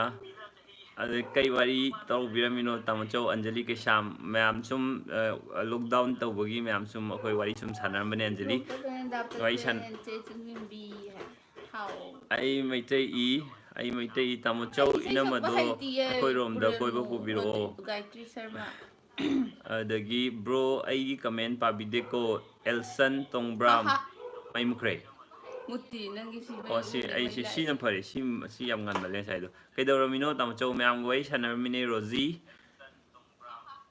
ꯑꯕꯨꯅꯥꯎ ꯌꯥꯎꯗ꯭ꯔꯤ ꯀꯩꯒꯤꯅꯣ ꯑꯕꯨꯅꯥꯎ ꯃꯌꯨꯝꯗ ꯂꯣꯛꯗꯥꯎꯟ ꯅꯥꯎꯔꯦꯝ ꯔꯤꯅꯥ ꯏꯅꯝꯃ ꯇꯥꯃꯣꯆꯧ ꯆꯍꯤ ꯀꯌꯥ ꯑꯩ ꯏꯁꯩ ꯁꯨꯔꯒꯦ ꯁꯛꯄ ꯍꯩꯇꯦ ꯑꯩ ꯆꯍꯤꯁꯦ 29 ꯗꯦꯚꯤꯜ ꯃꯦ ꯀ꯭ꯔꯥꯏ ꯀꯩ ꯃꯃꯤꯡꯅꯣ ꯏꯅꯝꯕꯦꯝ ꯄꯨꯔꯅꯤꯃꯥꯅ ꯏꯅꯝꯕꯦꯝ ꯍꯥꯏ ꯄꯨꯔꯅꯤꯃꯥ ꯂꯥꯏꯐ ꯊꯥꯏꯁꯦ ꯀꯩ ꯐꯣꯟꯗꯩꯅꯣ ꯔꯥꯖꯨ ꯄꯨꯔꯦꯜ ꯔꯥꯖꯨ ꯑꯥꯏ ꯂꯚ ꯌꯨ ꯔꯣꯃꯤꯌꯣ ꯚꯤꯗꯤꯑꯣꯁꯦ ꯅꯨꯡꯇꯤꯒꯤ ꯍꯥꯞꯁꯦ ꯕ꯭ꯔꯣ ꯑꯩ ꯅꯨꯡꯇꯤꯒꯤ ꯍꯥꯞꯄ ꯉꯝꯅꯕ ꯍꯣꯠꯅꯒꯦ ꯔꯤꯆꯥꯔꯠ ꯏꯔꯦꯡꯕꯝ ꯇꯥꯃꯣꯆꯧꯗ ꯁꯛꯍꯜꯂꯛꯑꯣ ꯏꯁꯩ ꯁꯛꯑꯣ ꯑꯗꯨꯅꯦ ꯉꯁꯥꯏꯗꯩꯅꯦ ꯑꯩꯅ ꯁꯛꯑꯣ ꯍꯥꯏꯖꯦ ꯐꯔꯦ ꯑꯗꯨꯗꯤ ꯑꯩ ꯏꯁꯩ ꯑꯃ ꯑꯩꯅ ꯌꯥꯝ ꯄꯥꯝꯕ ꯊꯥꯏꯅ ꯌꯥꯝ ꯄꯥꯝꯈꯤꯕ ꯍꯥꯏ ꯁ꯭ꯀꯨꯜꯒꯤ ꯋꯥꯔꯤ ꯇꯧꯔꯛꯄꯅꯤꯅꯅꯦ ꯑꯩꯅ ꯊꯥꯏꯅ ꯌꯥꯝ ꯄꯥꯝꯈꯤꯕ ꯇꯥꯒꯦ ꯑꯃ ꯇꯥꯒꯦ ꯁꯛꯂꯛꯑꯒꯦ ꯑꯩꯁꯨ ꯑꯩꯗꯤ ꯇꯥꯒꯦ ꯀꯥꯏꯅꯕꯒꯤ ꯏꯁꯩꯁꯤꯅ ꯍꯦꯟꯅ ꯌꯥꯝ ꯄꯥꯝꯃꯤꯀꯣ ꯈꯥꯏꯅꯕꯒꯤ ꯏꯁꯩꯁꯤꯅ ꯍꯦꯟꯅ ꯌꯥꯝ ꯄꯥꯝꯃꯦ ꯑꯗꯨꯅ ꯑꯩꯒꯤ ꯑꯅꯣꯞꯇꯣ ꯑꯃꯨꯛꯇ ꯂꯧꯊꯣꯛꯄꯤꯌꯣ ꯑꯦꯕ꯭ꯔꯤꯗꯦ ꯕ꯭ꯂꯣꯛꯇ ꯑꯩ ꯑꯅꯣꯞ ꯂꯧꯊꯣꯛꯑꯒꯦ ꯃꯥꯁꯦ ꯕ꯭ꯂꯣꯛ ꯇꯧꯕ꯭ꯔꯣ ꯑꯩꯅꯅꯦ ꯑꯃ ꯑꯩ ꯃꯩꯇꯩ ꯏ ꯕꯤ ꯑꯦꯁ ꯀꯪꯂꯥ ꯁꯥꯗ ꯈꯪꯗꯦ ꯌꯥꯝ ꯕ꯭ꯂꯣꯛ ꯅꯨꯡꯁꯤꯅ ꯑꯝꯇ ꯂꯩꯀꯣ ꯇꯧꯃꯤꯟꯅꯁꯦ ꯍꯥꯏ ꯇꯥꯃꯣꯆꯧ ꯔꯣꯁ ꯊꯦꯡꯀ꯭ꯌꯨ ꯇꯥꯃꯣꯆꯧ ꯏꯁꯩ ꯁꯛꯂꯛꯑꯣ ꯏꯁꯩ ꯁꯛꯂꯛꯑꯒꯦ ꯅꯥꯎꯕꯤꯅ ꯃꯤꯅ ꯏꯁꯩ ꯁꯛꯂꯛꯑꯣ ꯂꯥ ꯍꯥꯏꯔꯦ ꯃꯥꯏꯕꯝ ꯇꯥꯃꯣ ꯔꯤꯆꯥꯔꯠ ꯌꯥꯝ ꯑꯗꯣ ꯑꯩꯅ ꯊꯨꯔꯦ ꯏꯁꯩ ꯁꯛꯇꯣꯏꯁꯦ ꯅꯣꯡ ꯀꯧꯗꯗꯣꯏꯅꯤꯀꯣ ꯍꯧꯖꯤꯛ ꯅꯣꯡ ꯇꯥꯗ꯭ꯔꯦ ꯑꯗꯨꯅ ꯑꯩꯈꯣꯏ ꯏꯁꯤꯡ ꯁꯄ꯭ꯂꯥꯏ ꯇꯧꯕꯁꯨ ꯈꯔ ꯋꯥꯔꯦ ꯑꯗꯨꯅ ꯍꯧꯖꯤꯛ ꯅꯣꯡ ꯀꯧꯊꯔꯁꯤ ꯁꯛꯇꯣꯔꯦ ꯁꯔꯃꯤꯂꯥ ꯅꯤꯡꯊꯧꯖꯝ ꯇꯥꯃꯣꯆꯧ ꯅꯪ ꯃꯌꯥꯡ ꯄ꯭ꯔꯤꯊꯤꯕꯤꯔꯥꯖ ꯀꯪꯃꯜꯂꯦ ꯃꯌꯥꯡ ꯀꯪꯃꯟꯕ ꯅꯠꯇꯦ ꯑꯩ ꯊꯣꯏꯅꯀꯤ ꯀꯪꯍꯜꯂꯤꯅꯦ ꯑꯩ ꯈꯤꯇꯪ ꯑꯗꯨꯒ ꯑꯃꯨꯛ ꯅꯣꯏꯍꯜꯂꯛꯈꯤꯒꯦ ꯁꯅꯥ ꯗꯦꯕꯤ ꯍꯜꯂꯣ ꯍꯥꯏ ꯑꯟꯖꯂꯤ ꯀꯩꯁꯥꯝ ꯁꯛꯑꯣ ꯁꯛꯑꯒꯦ ꯉꯁꯥꯏꯅ ꯇꯥꯔꯒꯦ ꯍꯥꯏꯒ꯭ꯔꯗꯥꯏꯅꯦ ꯂꯩꯊꯔꯒꯦ ꯃꯥꯏꯛꯇꯣ ꯀꯥꯏꯖꯈ꯭ꯔꯒꯦ ꯑꯩꯈꯣꯏꯁꯨ ꯑꯃꯨꯛꯐꯥꯎ ꯇꯥꯖꯗ꯭ꯔꯤ ꯅꯪ ꯀꯥꯏꯅꯕ ꯏꯁꯩꯗꯣ ꯑꯩ ꯀꯥꯏꯅꯕ ꯏꯁꯩ ꯇꯥꯗ꯭ꯔꯤꯕ ꯑꯥ ꯀꯥꯏꯅꯕ ꯏꯁꯩ ꯁꯛꯂꯛꯑꯒꯦꯀꯣ ꯃꯌꯥꯝ ꯄꯤꯔꯥꯡ ꯁꯤꯟꯊꯔꯛꯀꯅꯤ ꯁꯤꯟꯊꯔꯤ ꯃꯤꯠꯂꯨꯗ ꯀꯩꯅꯣ ꯑꯗꯨ ꯄꯤꯔꯥꯡ ꯏꯁꯩꯔꯣ ꯏꯁꯩꯅꯤ ꯀꯩꯅꯣ ꯏꯁꯩ ꯁꯛꯂꯛꯑꯣ ꯏꯁꯩ ꯁꯛꯑꯁꯦ ꯊꯨꯡꯅꯗꯦ ꯍꯥꯏꯕꯒꯤ ꯋꯥꯔꯨ ꯑꯩ ꯏꯁꯩ ꯁꯛꯄꯁꯦ ꯍꯩꯇꯦꯕꯁꯦ ꯃ꯭ꯌꯨꯖꯤꯛꯅ ꯏꯇꯩꯃꯅ ꯑꯗꯨꯅꯦ ꯑꯦꯀꯦꯅ ꯍꯥꯏꯔꯦ ꯑꯗꯣ ꯃ꯭ꯌꯨꯖꯤꯛꯅ ꯅꯪꯅ ꯃ꯭ꯌꯨꯖꯤꯛ ꯌꯥꯎꯔꯒ ꯇꯧꯔꯁꯦ ꯁꯛꯂꯛꯑꯣ ꯇꯥꯔꯒꯦ ꯉꯥꯏꯕ ꯋꯥꯔꯦ ꯀꯃꯦꯟ ꯂꯦꯞꯄꯣ ꯏꯁꯩ ꯇꯥꯔꯁꯦ ꯍꯥꯏꯁꯦ ꯇꯥꯔ ꯁꯛꯂꯛꯑꯣ ꯑꯩꯈꯣꯏꯕꯥꯅꯤ ꯀꯥꯏꯗ ꯍꯥꯟꯅ ꯊꯦꯡꯅꯒꯦ ꯅꯪ ꯁꯨꯅꯤꯜ ꯈꯣꯡꯗꯣ ꯂꯥꯏꯁ꯭ꯔꯝ ꯄ꯭ꯂꯤꯖ ꯈꯦꯅꯕ ꯀꯥꯏꯗꯅꯣ ꯌꯧꯈ꯭ꯔꯕ ꯊꯦꯡꯅꯩꯁꯦ ꯇꯥꯃꯣꯆꯧ ꯉꯁꯥꯏ ꯅꯪꯅ ꯍꯥꯏꯕꯗꯨꯅ ꯅꯪꯅ ꯍꯥꯟꯅ ꯎꯖꯕꯅꯤꯗꯅ ꯑꯩꯅ ꯃꯥ ꯎꯕꯁꯤꯅꯅꯦ ꯁꯦꯀꯦꯟ ꯑꯦꯝ ꯑꯥꯔ ꯒꯦꯠꯁꯦ ꯑꯩꯈꯣꯏ ꯁꯦꯀꯦꯟ ꯑꯦꯝ ꯑꯥꯔꯒꯤ ꯗꯤ ꯑꯦꯝ ꯀꯣꯂꯦꯖ ꯑꯩꯈꯣꯏ ꯗꯤ ꯑꯦꯝ ꯀꯣꯂꯦꯖꯀ ꯁꯦꯀꯦꯟ ꯑꯦꯝ ꯑꯥꯔꯒꯒꯤ ꯑꯣꯄꯣꯖꯤꯠ ꯂꯩꯕꯗꯣ ꯑꯗꯨꯒꯤ ꯒꯦꯠꯇꯨꯒꯤ ꯍꯦꯛ ꯃꯃꯥꯡꯗꯒꯤ ꯃꯣꯏ ꯊꯣꯛꯂꯛꯑꯦꯕꯀꯣ ꯃꯣꯏ ꯕꯥꯒ ꯊꯣꯛꯂꯛꯑꯦꯕ ꯑꯗꯨꯒ ꯃꯣꯏ ꯕꯥ ꯊꯣꯛꯂꯛꯑꯒ ꯃꯣꯏ ꯕꯥ ꯁ꯭ꯀꯨꯇꯔ ꯑꯃ ꯂꯩꯔꯝꯃꯦꯕꯀꯣ ꯑꯗꯨꯒꯤ ꯁ꯭ꯀꯨꯇꯔ ꯃꯅꯤꯡꯗꯨꯗ ꯃꯥꯗꯨꯀꯥꯟꯗ ꯁ꯭ꯀꯔꯠ ꯁꯦꯠꯂꯤꯕ ꯑꯗꯨꯗ ꯆꯠꯈꯤꯕꯅꯦ ꯑꯩꯈꯣꯏ ꯚꯦꯟ ꯃꯆꯨꯁꯤꯅ ꯚꯦꯟ ꯑꯁꯪꯕꯅꯦꯕꯀꯣ ꯑꯗꯨꯒ ꯑꯗꯨꯀꯥꯟꯗꯗꯤ ꯊꯣꯡ ꯍꯥꯡꯇꯣꯛꯑꯒ ꯚꯦꯟꯗ ꯇꯣꯡꯕꯒꯁꯦ ꯑꯉꯥꯡ ꯑꯣꯏꯔꯤ ꯑꯗꯨꯀꯥꯟꯗꯀꯣ ꯊꯣꯡ ꯍꯥꯡꯇꯣꯛꯑꯒ ꯚꯦꯟ ꯇꯣꯡꯕꯁꯦ ꯌꯥꯝ ꯀꯨꯜ ꯑꯣꯏ ꯀꯥꯏ ꯈꯜꯂꯝꯃꯦꯕ ꯑꯗꯨꯃꯥꯏꯅ ꯊꯣꯡ ꯍꯥꯡꯇꯣꯛꯑꯒ ꯇꯣꯡꯉ ꯆꯠꯄꯗ ꯑꯩꯅ ꯎꯕꯅꯦꯕ ꯃꯥꯏ ꯁꯝꯒꯁꯦ ꯈꯪꯕ꯭ꯔꯥ ꯕꯤꯟꯗꯤ ꯂꯣꯜꯂꯒ ꯅꯪ ꯁꯝ ꯕꯤꯟꯗꯤ ꯂꯣꯜꯂꯝꯃꯤꯗꯅ ꯑꯗꯨꯀꯥꯟꯗ ꯃꯥꯕꯨ ꯅꯤꯡꯁꯤꯡꯉꯝꯃꯣꯏꯕ ꯁꯣꯝ ꯁꯥꯏꯗꯠꯇꯁꯨ ꯁꯣꯝ ꯁꯥꯏꯗꯠꯇꯁꯨ ꯏꯅꯝꯃ ꯂꯣꯏ ꯑꯗꯨ ꯁꯛꯍꯜꯂꯣ ꯏꯕꯥꯅꯤ ꯊꯦꯡꯅꯕꯒꯤ ꯍꯥꯏꯕꯅꯤ ꯃꯥ ꯃꯊꯟꯇꯒꯤ ꯎꯈꯤꯕꯒꯤ ꯋꯥꯔꯤ ꯇꯧꯔ ꯇꯣꯛꯈ꯭ꯔꯦ ꯑꯃꯨꯛ ꯔꯤꯆꯥꯔꯠ ꯑꯩ ꯀꯥꯎꯊꯣꯛꯏꯗꯨꯕꯨ ꯁꯥꯎꯔꯦꯍꯦ ꯗꯣꯂꯤ ꯋꯥꯎꯋꯦ ꯏꯕꯥꯅꯤ ꯑꯍꯥꯟꯕ ꯊꯦꯡꯅꯕꯁꯦ ꯀꯣꯏꯅꯔꯀꯥꯟꯗꯔꯣ ꯀꯣꯏꯅꯗ꯭ꯔꯤꯉꯩꯗꯔꯣ ꯊꯦꯡꯅꯕꯗꯤ ꯈ꯭ꯋꯥꯏ ꯀꯩꯅꯣ ꯆꯝꯄ꯭ꯔꯥ ꯆꯥꯔ ꯔꯤꯌꯦꯛꯁꯟ ꯌꯥꯎꯗꯕꯤ ꯅꯪꯒꯤ ꯀꯃꯦꯟꯗꯣ ꯀꯔꯝ ꯀꯥꯟꯒꯤ ꯉꯁꯥꯏꯒꯤꯅꯦ ꯃꯥ ꯍꯟꯖꯤꯟ ꯍꯟꯖꯤꯟꯅ ꯉꯁꯥꯏꯗꯩ ꯊꯥꯔꯦ ꯈꯪꯗꯦ ꯑꯩꯅ ꯑꯩꯉꯣꯟꯗ ꯍꯟꯖꯤꯟ ꯍꯟꯖꯤꯟ ꯊꯣꯛꯂꯛꯏꯔꯗꯤ ꯄꯥꯗ꯭ꯔꯕ ꯅꯠꯇ꯭ꯔꯣ ꯁꯨꯔꯦꯁ ꯁꯥꯏꯈꯣꯝ ꯄꯥꯗ꯭ꯔꯕ ꯅꯠꯇ꯭ꯔꯣ ꯑꯗꯨ ꯀꯩꯅꯣ ꯊꯣꯛꯂꯛꯇꯔꯦ ꯑꯩꯁꯨ ꯑꯣ ꯈꯪꯗꯦ ꯑꯗꯨꯗ ꯂꯥꯛꯑꯦ ꯄꯥꯗ꯭ꯔꯕ ꯅꯠꯇ꯭ꯔꯣ ꯑꯩ ꯃꯥꯏ ꯇꯥꯃꯣꯆꯧ ꯆꯍꯤ ꯀꯌꯥ ꯁꯨꯔꯒꯦ ꯅꯠꯇꯦ ꯆꯍꯤ ꯀꯌꯥ ꯅꯨꯡꯁꯤꯅꯒꯦ ꯍꯥꯏꯕꯅꯤ ꯐꯖꯅ ꯉꯁꯥꯏꯅ ꯄꯥꯎꯅꯦ ꯈꯨꯝꯈ꯭ꯔꯦ ꯁꯤꯒꯤ ꯀꯣꯏꯁꯟꯁꯦ ꯀꯤꯔꯟꯕꯂꯥ ꯑꯁꯦꯡ ꯉꯁꯥꯏꯅ ꯈꯨꯝꯈ꯭ꯔꯦ ꯀꯃꯥꯏꯅ ꯇꯧꯔꯤꯒꯦ ꯁꯨꯔꯦꯁ ꯁꯥꯏꯈꯣꯝ ꯍꯥꯏ ꯀꯃꯥꯏꯅ ꯇꯧꯔꯤꯒꯦ ꯅꯨꯡꯉꯥꯏꯔꯤꯌꯦ ꯁꯨꯔꯦꯁ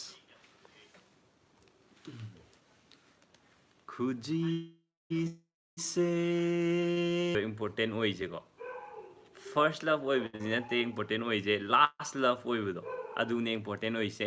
ꯐꯥꯔꯁ ꯂꯞ ꯍꯥꯏꯕꯁꯤꯗꯤ ꯇ꯭ꯔꯨ ꯂꯞ ꯐꯥꯔꯁ ꯂꯞꯁꯤ ꯑꯗꯨꯝ ꯁꯤꯗꯤ ꯅꯪꯒꯤ ꯐꯥꯔꯁ ꯂꯞꯀ ꯅꯪꯒ ꯊꯨꯡꯅꯅꯤ ꯍꯥꯏꯕ ꯂꯩꯇꯦꯀꯣ ꯑꯗꯨꯒ ꯅꯪꯒꯤ ꯇ꯭ꯔꯨ ꯂꯞꯇꯣ ꯑꯗꯨꯗꯨꯒ ꯅꯪꯒ ꯊꯨꯡꯅꯅꯤ ꯍꯥꯏꯕꯁꯨ ꯂꯩꯇꯦꯕ ꯑꯗꯨꯒ ꯅꯪꯅ ꯃꯣꯠ ꯆꯥꯅꯔꯒ ꯅꯨꯡꯁꯤꯅꯔꯒ ꯑꯃꯨꯛ ꯑꯩꯈꯣꯏ ꯑꯅꯤ ꯊꯨꯡꯅꯔꯤꯁꯦ ꯁꯤꯁꯨ ꯌꯥꯝ ꯂꯥꯏꯕꯛ ꯐꯕꯅꯦꯕ ꯐꯥꯔꯁ ꯂꯞ ꯂꯥ ꯍꯪꯉꯛꯑꯒꯗꯤ ꯅꯠꯇꯦ ꯑꯗꯨꯒ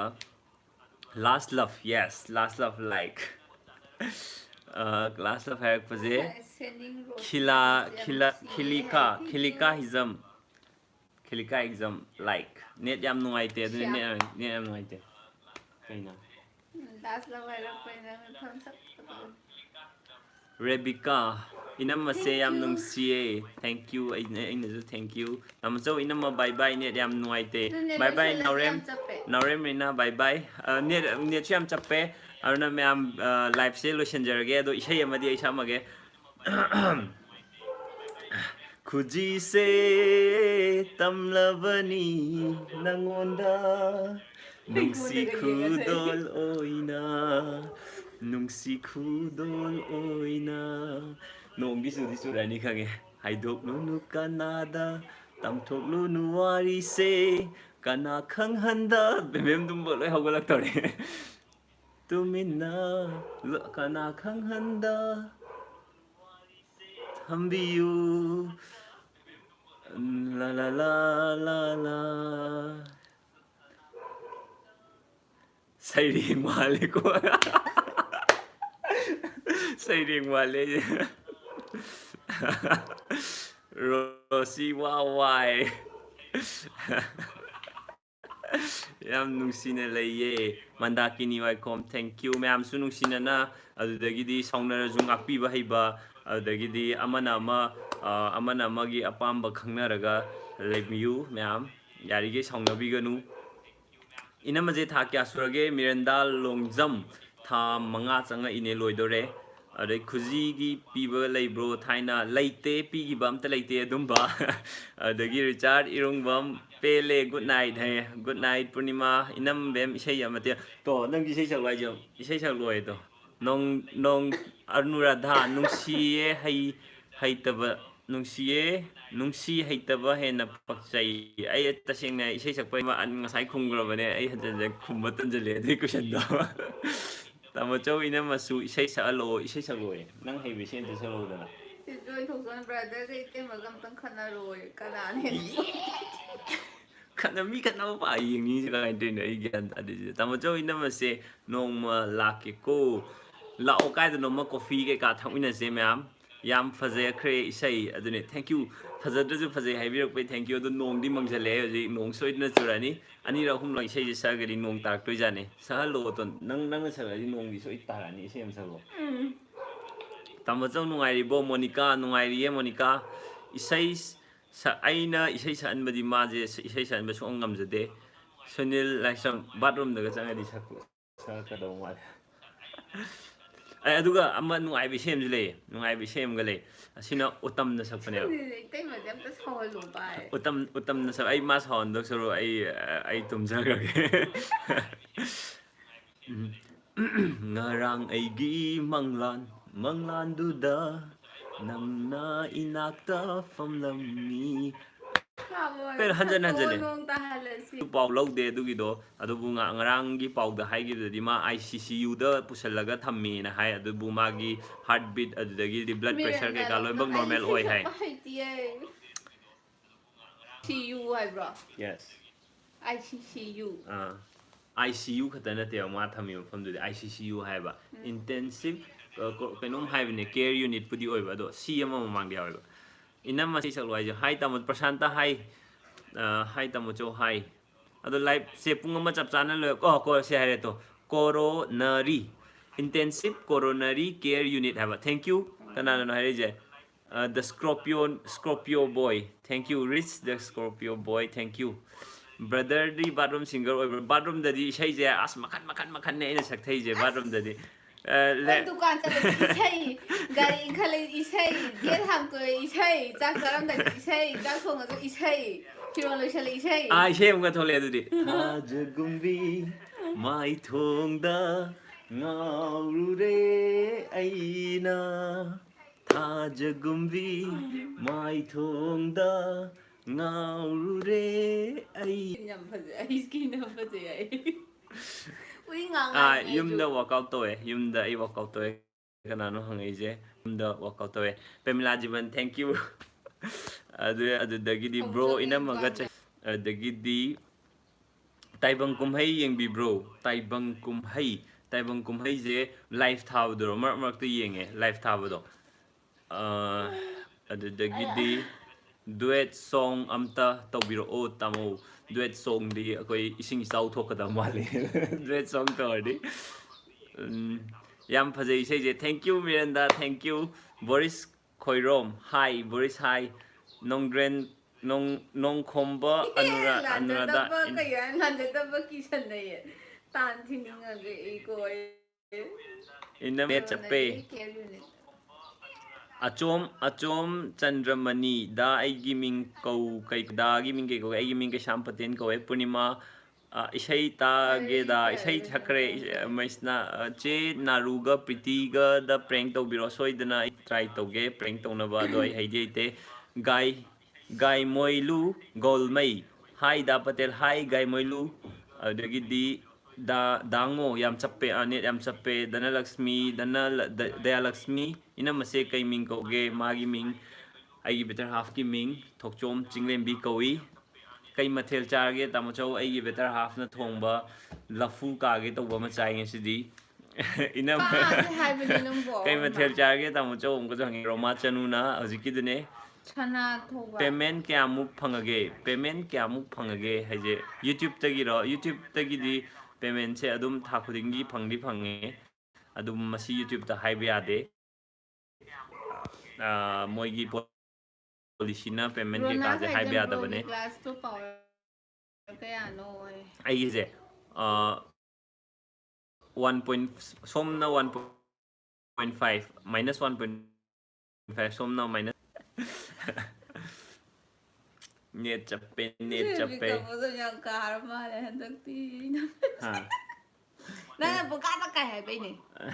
kai du di am chappe net yadre ado ai gize keno yawo ai je super chat yawo super chat yawe super chat yawo ne ma'am super chat try to bio super chat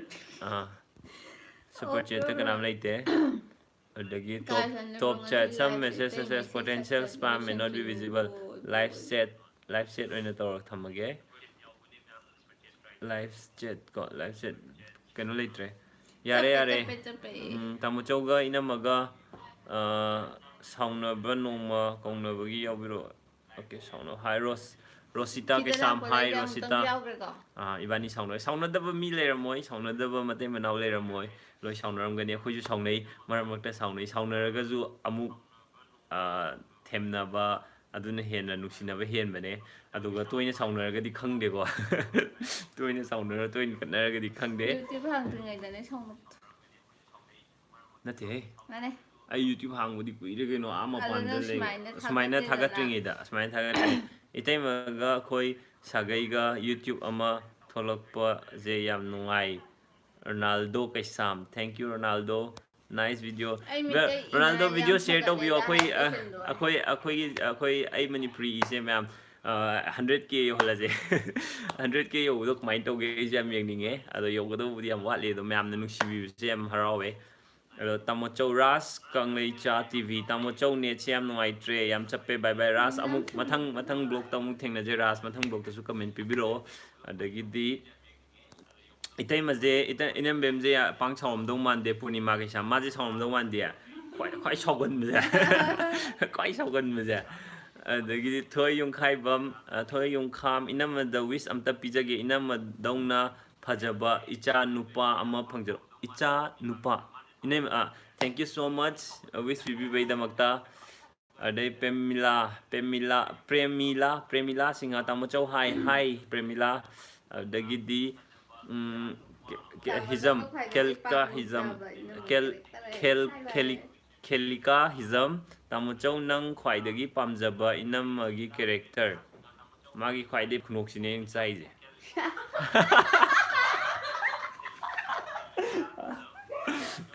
bemem hogale ngasai de bemem tumlem mane hogale ai sei sakpade hogale ma yamba kamai taurige lockdown sibu king rps adum pangai leri Chamana pawana ai tu pai Pamela jiban mukbang ge ai tauge di tau ne do ai hanam tang body je fit ohen ge do ekta mat adu dai tau tharage sana hanadagi yam phagatledda abunau do kai chakhage mana chabadu udukure ha abunau chabu udaw kuire abunau chaba udaw kuire ai ju udaw kuire abunau do ma laga di lockdown je je khoi curfew lei je si je mukti moi pung kya ayuki pung 10 da ayuki pung thokone adubu yum tongan bani na ko adugi twaina di leina brindan ai brindane binanda ne ngahan sir Noren naren luhongbada isai sa ambado aigi ichene ado tamochuga itaimaga yam nuksina dum leibiu ko punsigi oina thank you so much aduga isai do tabe am nungai aduga isai do yam phajai ai adu numittadi ai ju ngaktang tarang chale adu yam nungai maina thengnabdo yam nungai mathang thengnabdo su dum kobiro thank you so much thiam binanda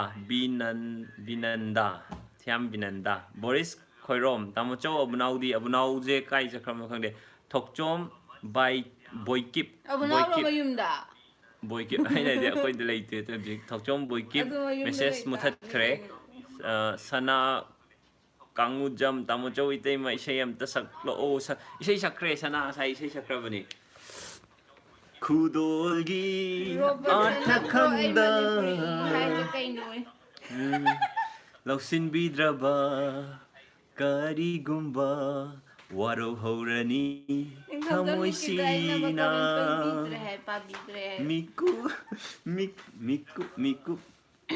Mikup kuding nangi Yaifanabata khaliba punsisina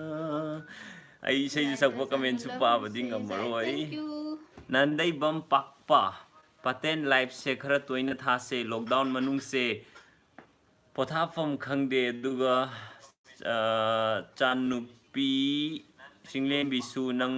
busnangi bordagi nupa ama phangbo oibiu thank you so much namdai bam pakpa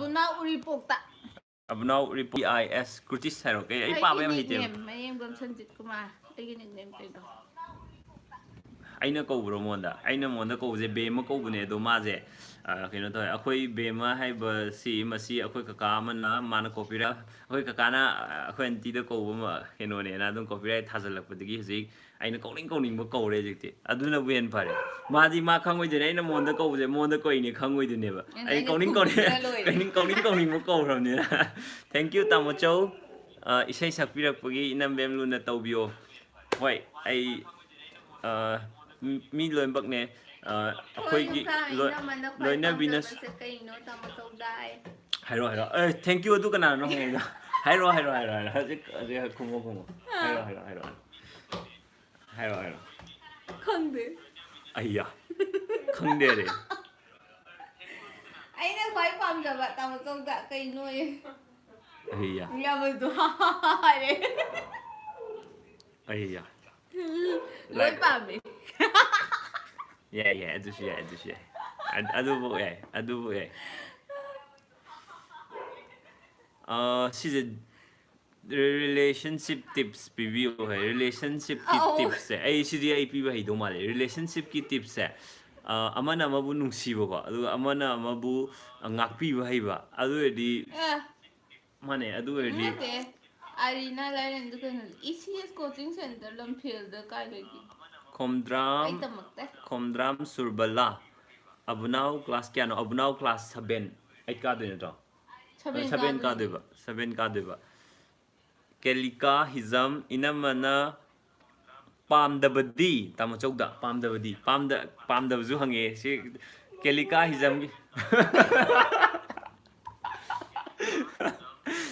ꯕꯦꯝꯕꯦ ꯌꯥꯎꯁꯜꯂꯛꯑꯦꯕ ꯇꯨꯝ ꯍꯧꯒꯠꯂꯒ ꯃꯥꯅ ꯌꯥꯎꯁꯜꯂꯛꯑꯦꯕ ꯍꯥꯏꯔꯣ ꯄꯥꯝꯗꯕ ꯍꯥꯏꯔꯣ ꯂꯣꯏ ꯄꯥꯝꯃꯦ 하루라. 아주 시다 하이웨이 한번 해로. 아주 들어있대. 아주 내가 하이든지. 개인화로. 난 하이버가 이제 해로. Stay safe, bro. Hey, bye. Dusang Mai DUAN Duan Gang Mai. Stay safe, bro. Stay safe, Duang. Stay safe. Bro, hojikse chicken kadai da fange khang bro. Chicken je kadai fange je. Ngarang di gari da torga lae hai. Yon ba do khang de kai fange ba. Tamuchou and inama like su haiba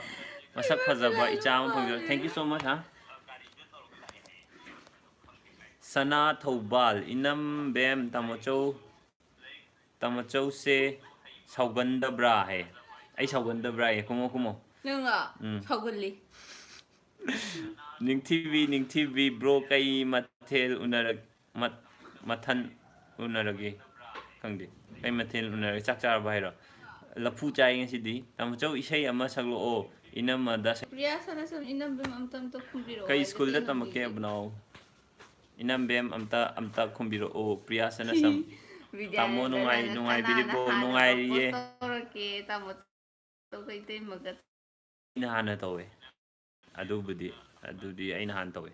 Natra tawdde. Mina phangi do sero aina hana sat taho na phatro. Natra sapro. Police khoibo tamo no phase yam phase. Thank you. Adu ibani gi ama leba ama uchine amta ucheba. Dimple ji ngoba. ꯑꯩꯒꯤꯅ ꯁꯣꯝ ꯁꯥꯏꯗꯇ ꯂꯩꯕꯅꯦꯕ ꯌꯥꯝꯅꯗꯤ ꯅꯠꯇꯦ ꯑꯗꯣ ꯑꯩꯅ ꯃꯇꯤ ꯑꯃ ꯂꯩꯕꯅꯦꯕ ꯃꯥꯒꯤ ꯅꯥꯟꯗꯩꯕꯝ ꯄꯥꯛꯄ ꯉꯁꯤꯗꯤ ꯂꯧꯈꯠꯂꯛꯄꯤꯔꯛꯑꯦ ꯌꯥꯝꯅ ꯅꯨꯡꯉꯥꯏ ꯊꯦꯡꯛ ꯌꯨ ꯑꯁꯤꯁꯦ ꯑꯩꯅ ꯀꯩꯅꯣ ꯊꯦꯡꯅꯗꯕꯩꯅꯤ ꯄꯥꯛꯄꯒꯤꯁꯦ ꯅꯥꯟꯗꯩꯕꯝ ꯄꯥꯛꯄꯒꯤꯁꯦ ꯊꯦꯡꯅꯔꯗꯤ ꯑꯗꯨꯝ ꯄꯥꯖꯕꯅꯦ ꯄꯨꯔꯅꯤꯃꯥꯒꯤ ꯏꯅꯝꯕꯦꯝ ꯇꯥꯃꯣꯆꯧ ꯑꯝꯇ ꯊꯦꯡꯅꯖꯅꯤꯡꯉꯤ ꯊꯦꯡꯅꯁꯦ ꯅꯣꯡꯃ 100K ꯌꯧꯕꯗ ꯅꯠꯇꯦ ꯃꯈꯥꯏ ꯀꯩꯅꯣꯗꯣ ꯄꯥꯕ ꯍꯧꯕꯅꯦ 100K ꯌꯧꯕ ꯀꯥꯟꯗ ꯁꯣꯏꯗꯅ ꯃꯐꯝ ꯑꯃꯗ ꯃꯌꯥꯝ ꯄꯨꯜꯂꯒ ꯑꯩꯈꯣꯏ ꯁꯣꯏꯗꯅ ꯊꯦꯡꯅꯁꯦ 100K ꯌꯧꯕ ꯀꯥꯟꯗ ꯑꯩꯈꯣꯏ ꯁꯥꯎꯔꯛꯄꯗ ꯀꯤꯖꯕ꯭ꯔꯥ ꯄ꯭ꯔꯦꯃꯤꯂꯥ ꯁꯤꯡꯅ ꯃꯥꯅ ꯁꯥꯎꯕ ꯀꯤꯕꯤꯗꯦ ꯑꯩ ꯊꯨꯅ ꯄꯥꯕꯁꯦ ꯍꯩꯇꯦꯕ ꯂꯣꯠꯂꯤꯌꯦ ꯃꯥ ꯕꯦꯝꯕꯦꯝ ꯀꯟꯅ ꯂꯣꯠꯂꯤ ꯕꯥꯕꯤꯁ ꯈꯦꯇ꯭ꯔꯤꯌꯥ ꯋꯥ ꯉꯁꯤꯗꯤ ꯂꯥꯏꯐ ꯌꯦꯡꯕ ꯐꯪꯉꯦ ꯇꯥꯃꯣꯆꯧ ꯏꯅꯝꯃ ꯅꯨꯡꯉꯥꯏꯔꯤꯌꯦ ꯕꯥꯕꯤꯁ ꯑꯗꯒꯤꯗꯤ ꯆꯕꯨꯡꯕꯝ ꯔꯣꯃꯥꯆꯅꯨ ꯇꯥꯃꯣꯆꯧ ꯅꯪꯇꯅꯤꯍꯦ ꯏꯅꯝꯃ ꯂꯨꯅ ꯇꯧꯔꯤꯁꯦ ꯑꯗꯨꯝ ꯇꯧꯕꯤꯌꯨꯀꯣ ꯅꯨꯄꯥ ꯂꯣꯏꯅꯃꯛ ꯃꯈꯣꯏꯒꯤ ꯂꯣꯏꯅꯕꯤ ꯁꯣꯏꯗꯅ ꯂꯨꯅ ꯂꯣꯏ ꯇꯧꯔꯝꯒꯅꯤꯅ ꯑꯩ ꯑꯁꯥ ꯇꯧꯏ ꯃꯌꯥꯝ ꯑꯩꯈꯣꯏ ꯇꯧꯕꯤꯌꯨ ꯁ꯭ꯀꯨꯜꯗ ꯇꯝꯒꯦ ꯍꯥꯏ ꯊꯤꯌꯥꯝ ꯕꯤꯅꯟꯗꯥ ꯇꯥꯃꯣꯆꯧ ꯍꯣꯏ ꯌꯥꯝ ꯂꯥꯛꯅꯤꯡꯉꯤ ꯁꯤꯆꯨꯋꯦꯁꯟꯁꯤꯅ ꯌꯥꯔꯗꯤ ꯍꯧꯖꯤꯛ ꯑꯗꯣ ꯇꯥꯃꯣꯆꯧ ꯏꯅꯝꯃ ꯑꯃꯗꯤ ꯃꯃꯥ ꯕꯣꯕꯣꯛ ꯍꯣꯏꯅ ꯏꯟꯇꯔꯦꯛ ꯇꯧꯖꯅꯤꯡꯉꯤ ꯑꯩꯈꯣꯏ ꯏꯆꯦꯒ ꯅꯣꯡꯃ ꯂꯥꯛꯆꯒꯦ ꯒꯦꯝꯁꯨ ꯍꯪꯕꯤꯔꯛꯑꯦ ꯑꯩꯈꯣꯏ ꯌꯥꯎꯍꯜꯂꯛꯑꯣ ꯊꯥꯡꯃꯩꯕꯟ ꯁꯤꯅꯥꯝ ꯂꯩꯀꯥꯏꯗꯅꯦ BDF ꯑꯥꯎꯠꯄꯣꯁ ꯑꯃ ꯂꯩꯕꯅꯦ ꯑꯗꯨꯒꯤ ꯍꯦꯛ ꯃꯃꯥꯡꯗꯅꯦ ꯑꯩꯈꯣꯏꯒꯤ ꯌꯨꯝꯁꯦ ꯑꯗꯣ ꯃꯇꯥꯡ ꯆꯥꯕꯗ ꯁꯣꯏꯗꯅ ꯊꯦꯡꯅꯖꯦ ꯃꯌꯥꯝ ꯑꯗꯣ 100K ꯌꯧꯕꯗꯗꯤ ꯑꯩ ꯃꯐꯝ ꯑꯃ ꯁꯣꯏꯗꯅ ꯍꯥꯏꯖꯔꯛꯀꯦ ꯑꯗꯩꯗ ꯃꯌꯥꯝ ꯄꯨꯟꯕ ꯌꯥꯕꯒꯤ ꯇꯟꯖꯥ ꯂꯧꯖꯒꯦ ꯑꯗꯨꯕꯨ 100Kꯁꯦ ꯍꯧꯖꯤꯛ ꯌꯧꯔꯒꯗꯤ ꯌꯥꯔꯔꯣꯏ ꯍꯧꯖꯤꯛ 100K ꯌꯧꯍꯟꯈꯤꯒꯨꯝꯁꯦ ꯑꯗꯨꯏꯗꯤ 100Kꯁꯦ ꯑꯩꯈꯣꯏ ꯀꯣꯔꯣꯅꯥ ꯀꯨꯝꯃꯛꯑꯒ ꯂꯣꯏꯔꯀꯥꯟ ꯌꯧꯍꯜꯂꯁꯦ ꯌꯧꯕ꯭ꯔꯥ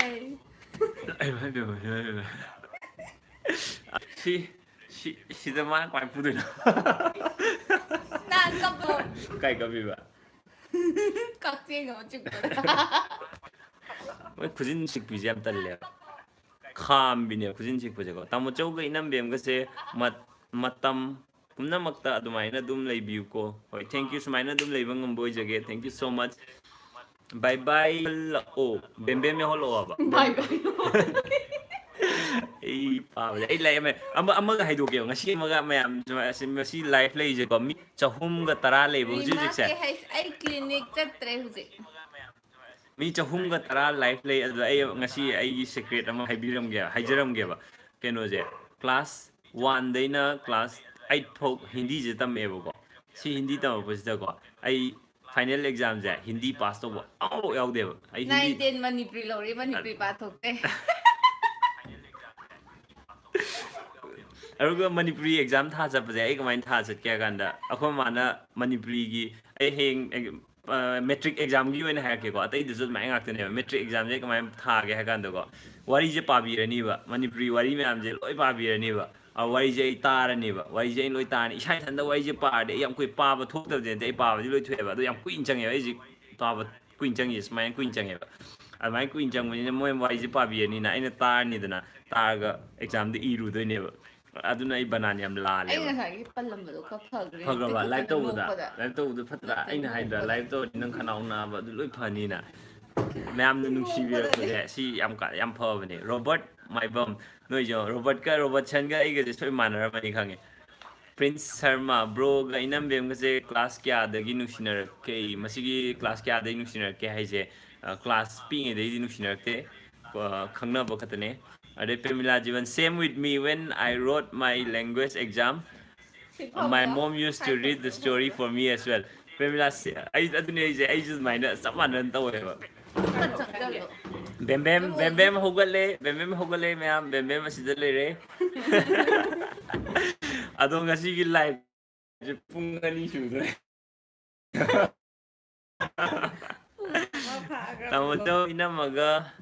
ꯑꯗꯣ ꯁꯤꯗꯩꯁꯤꯗ ꯃꯊꯪꯒꯤꯁꯤꯅ ꯂꯩꯃ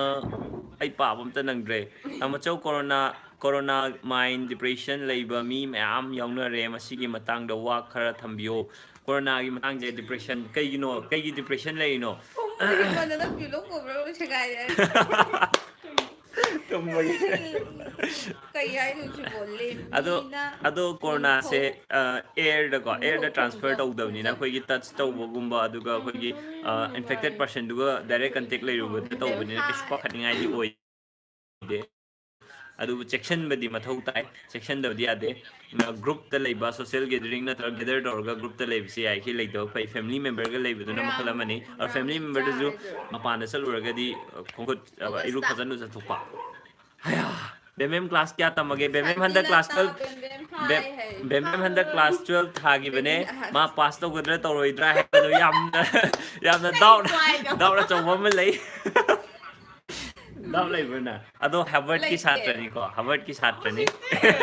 ꯃꯤꯟ ꯅꯅꯥꯎꯗꯩ ꯄꯩꯁꯥ ꯂꯧꯗꯣꯏꯒꯤ ꯉꯥꯏ ꯂꯩꯀꯥꯟꯗꯨꯗ ꯑꯩꯈꯣꯏ ꯑꯅꯤꯅ HRDꯅꯤ ꯑꯩꯈꯣꯏ ꯑꯅꯤ HRD ꯇꯝꯃꯦ ꯕꯦꯝꯕꯦꯝꯒ ꯇꯥꯃꯣꯌꯥꯏꯒꯅ ꯍꯥꯔꯕꯔꯠꯅꯦ ꯑꯗꯣ ꯑꯩꯈꯣꯏꯗꯤ ꯌꯥꯝ ꯁ꯭ꯇ꯭ꯔꯣꯡ ꯀꯝꯄꯤꯇꯤꯁꯟꯅꯦ ꯑꯩꯈꯣꯏꯗ ꯂꯩꯔꯤꯁꯦ ꯂꯥꯏꯔꯤꯛꯄꯨꯗꯤ ꯀꯩꯅꯣ ꯃꯥꯅ ꯍꯧꯖꯤꯛꯇ ꯍꯩꯕ ꯍꯦꯟꯅ 12 ꯊꯥꯅꯦꯅ ꯍꯥꯏꯔꯦ ꯑꯗꯨꯒ ꯑꯃꯨꯛ ꯕꯦꯝꯕꯦꯝ ꯊꯥꯈ꯭ꯔꯦ ꯀ꯭ꯂꯥꯁ ꯀꯌꯥ ꯇꯝꯒꯦꯅ ꯊꯥꯈ꯭ꯔꯦ ꯍꯥꯏꯕ ꯍꯪꯉꯛꯑꯣ ꯂꯞ ꯐ꯭ꯔꯣꯝ ꯆꯦꯕꯥ ꯁꯤꯜꯆꯔ ꯇꯥꯃꯣꯆꯧ ꯔꯕꯤꯇꯥ ꯁꯤꯡꯍ ꯍꯥꯏ ꯊꯦꯡꯛ ꯌꯨ ꯔꯕꯤꯇꯥ ꯄꯥꯁ ꯇꯧꯕ ꯑꯣꯏꯌꯨ ꯄꯨꯁꯄꯥ NG ꯊꯦꯡꯛ ꯌꯨ ꯑꯣꯏꯖꯒꯦ ꯊꯦꯡꯛ ꯌꯨ ꯄ꯭ꯔꯦꯛꯇꯤꯀꯦꯜ ꯑꯦꯛꯖꯥꯝ ꯇꯧꯗ꯭ꯔꯤ ꯄ꯭ꯔꯦꯛꯇꯤꯀꯦꯜ ꯇꯧꯗ꯭ꯔꯤꯀꯣ ꯅꯣꯏ ꯇꯧꯗ꯭ꯔꯤ ꯄ꯭ꯔꯦꯛꯇꯤꯀꯦꯜ ꯇꯧꯗ꯭ꯔꯤ ꯂꯣꯏꯔꯗꯤ free Raza Luang long live a Manipuri stay safe Kaisham family I pray Familiarity thank you Raza Luang thank you Adagi Sans Sana Konjam Fazia bem no Tiaga lá pongiba Tamachau Oigi Nachan Nanau Oina Mari Palise Kairo Masi aigi anopsidi ai Telanka Empire ai Telanka Empire je Telanka Empire me adugini bembem gi anopsina mai jina TV yang man bagi tamoyai gi na tamoyai gi game thana Dota mem thana ma adugi ai mai tai I inamana hena fajaida yade se kai thagat chale pakada adaidi ai live muthalani adaidi inam ase am jamme nungsi thank you Lucy TH happy life Tamachau gi love story do amta ngasigi sigi life sida love story myam yaugre makukta gi yenga di soidna khangani adagi inam bem myam phajai ko thank you Bizia Bizia ji noi Bizia ra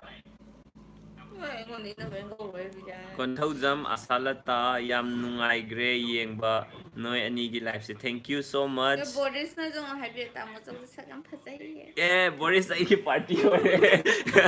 ngasai ni kanam hack de Boris khatani habi u dai na matu phajai na adagi mani ai second transfer yamna nungtigi sumaina nungtigi live to se haiba male thank you live to see live yang ma'am live yang is 200 310 live yang biriba hujik live yang biriba ma'am thank you so much namagi su habiro o machu je navy blue mai kitchen gi machu do be men da khaline kitchen gi machu do blue do ngau ne mai blue machu da ado set pa ke ka de am se loi ko ado kai na do kamai ngoi kai ngau noi khang de leng na ya mo set pa na koi gi family Tasnim TASNIM Tasnim kai pa do no chum roi na ai pa je Tasnim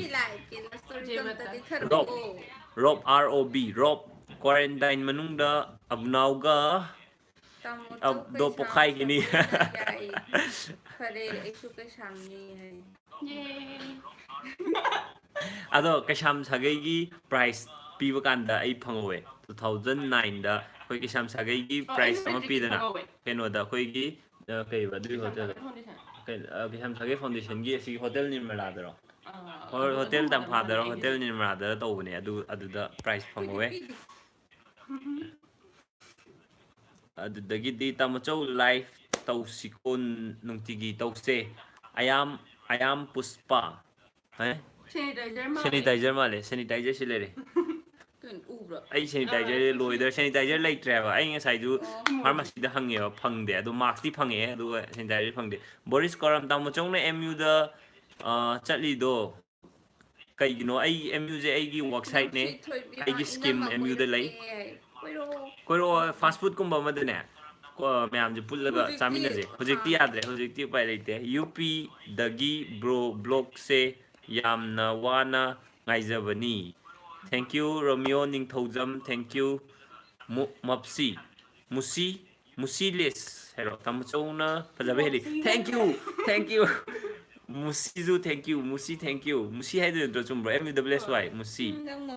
Pemila Singha akhoi kasar da su kaisam sagai yum yam lai ai kasar da su koi rake hujik ai am koi ninge ba do koi bije yadri delivery loyer matung da ai soidana koi bagi plan sinjarake ai su MU manak tagi ne thank you Boris kanagi no sini em lai ju kanai Sarmita Sanglapom gi sanitizer je low lakta lai tre si ju loi re aduga ma ngan 95% oi do dus loi comment halaktaba chat thulak e kaina khomdram surbala ke doroge comment halaktabani na chat tho e thoge hai bem ju paje hai re musina Rosan Longjam kai mathel charage ngasi gi mathel je lapu ka ba hi Hi. Omila thokchon. Hi. Tamo chau yam sadro. Sade. Boris akoi di sade. Sabro. Sade asi. Akoi di zik sadri. Nuksi yam sitle akoi sida. Thamai banda nuksi yam sitle. Suresh Saikom inamagi maming kay kauge magi maming se chinglem bi thok chong ngasi di hanjun ma'am haigre ngasi gi live si matung da di ming di soi khangani Pan mi to su live che to si. paten abnaw yaw ga punna hoi abnaw yam sangi abnaw yaw punna khara chappe ngasi di hoi chappe Hai ngasi bem di bem tore ai mai dagidi Ronaldo Khaidem Yamba posta heli Ronaldo jo aigi party Ronaldo aigi party khong ai party ado ma'am keno da Instagram da su follow to biro Instagram da su dum mar ta khoi live la e Lo chan ba kaung ni ko live. Ma se lam. Instagram aigi ming da laibne ke sampaten har ga su laibne duga ai manipuri i har ga su laibne do sampaten ga ne Omila thokchon. ke sampaten ga ai manipuri ga pun ma do da dum live tha bane tamo chaugi ming do kana tholino aigi ming se paunga khoi mi ga na thon bane akhoi paung je du matam da khara nema mazane paraga tien bagi ko aten na ko Nai na bunau. tamo chau ne heli inamadagi fajaba PH Azmir thank you di am have ko do saurani ma saurani aina faja hele sum hai aina faja yam faja ye Boris thank you Boris waheng bam malengambi tamo chau inam do yam nungsiye thank you dagidi naubi ayek pam bro inam inam bem kari insang charage Memen chak la. konthau jam asalata chinglem bigi profession do dudi kadai da purge hujik e ma Ai hujik pudre resort da pura me do su pudre hujik putoi ma jobless ore hujik job offer le di akoi keno august ki matung da job offer accept tok jagani Atas matung de hek to bu ya ro. ma job later jobless comment su sung papa bide Sofia ngangom hujik khatang uye Sofia gi comment se Tamo chok yam na nung si bebem si. Resita di. okay Thank you. ma nuôi bigi khazai mai khazai jo santor tamoyai di tamo chau tamoyai je sida mathak to wai sit li je ma oiram dog di mande do ina ma se ke ba ya ude okay ngasi blog soidana thagalakani aduda ai gi better half ade bem bem makhoi myam na ki bagi ko ke makhoi myam na ki ko fashion show thopagi ama aina si video am sem dori myam adu soidana yeng bio ngasi a video am thagalakani ado Oh. nahan na myam han ko jude saina post ka taga phi ga hail ga saina to Inam de matam zo makeup tawse. ha aina ma ki ra ba Nete, inam de matam zo. ai Ado je na iyang kimi ya. Ado highlight na kimi. no masi harap pa Tamo zo sa inam de. si harap pa siya de Ay ado kimi highlight ro. Facebook ta di friend loire ko friend limit loire Facebook ta di na Instagram do na to biro KEISAMPAHTEN kesam paten aduga ai underscore manipuri underscore e Tawiro uda. Samitil kenje ga kam no kenje ke ai hara ke mai we che ya ke Yeah, kunle. tamo chau pritina yam nai kre tamo chau na sum tang nation dizana someday soidana tamo chau devesori thangjam tamo chau ke se inam bemna ke di am phajani no ke masi ke gumsi Ay nupi Ke ma se, na ke se.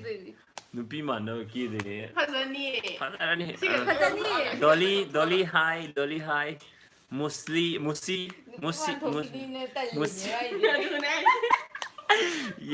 yes Musi Ken view yam thina yam dong male tam chong na hai ya da suai ai ngam jare du mai chong ngam jare sure saikom bro inam masu nang nungsi bra hai inam masi nungsi bra ai nang question je ke na Where is Abnao? Abnao is at Chingmerong. Nothing. Uripok. Abnao is at Uripok. Umabati. Sorry, ay pa, yam haitang. Umabati Devi, tamuchong nupi saraga. Inamada, inamada, kihel oy, ngamzaroi. Kese, Caroline like some case yang hazel ever, yaro. Miam, namoro. Picture on the Lawi. Yaro. My Miam kita maso ay comment. Purnima na hazel miam kita maso ay comment amta pabiro o. Cristiano Ronaldo gi life habadabu ay gi comment pabira i tamucho hoy di pabirakte life yeng baze yam nungay Purnima ay zik pajabani ang sagay udabagi ni waro biganu Purnima gi comment ay pathoksare dagi di Ananda sagol sem yai ke aski se ke ba horase mung tak sele yaro maje wait se am ta hai bio bemgi wait se Asi khuyeng gì đấy hay mà xuống không? Đăng ký live si yang bira rồi không dram surbala boring boy gi live oi na yang age hay. Bên số bên thằng tao mà dâu già đi cà số hậu mà này năm lên cái già có cà mà cái già mà nó muốn về lên rồi nó vậy cà mà cái già mà Nó pha lên nupi ra chả mi chang chang. Man cái không bà trai anh thằng mà học gần lâu hay tầm nào. Sẽ man Nhưng ra mà sẽ. tôi gọi nó hậu biển nên mình để cái này Mun đâu đi mun de hay tam ni. mình đâu đó theo. Không dram surbala ai gi pa biro o kai không dram surbala gi message amka thabiro o. The dogs lover tamo chausi chahi kya surage dogs lover a 2007 da metric pass to bune 2009 da 12 pass to bune aduga ai huzik 19 chahi 29 inam ma tamo chausi kebira ga amta live tha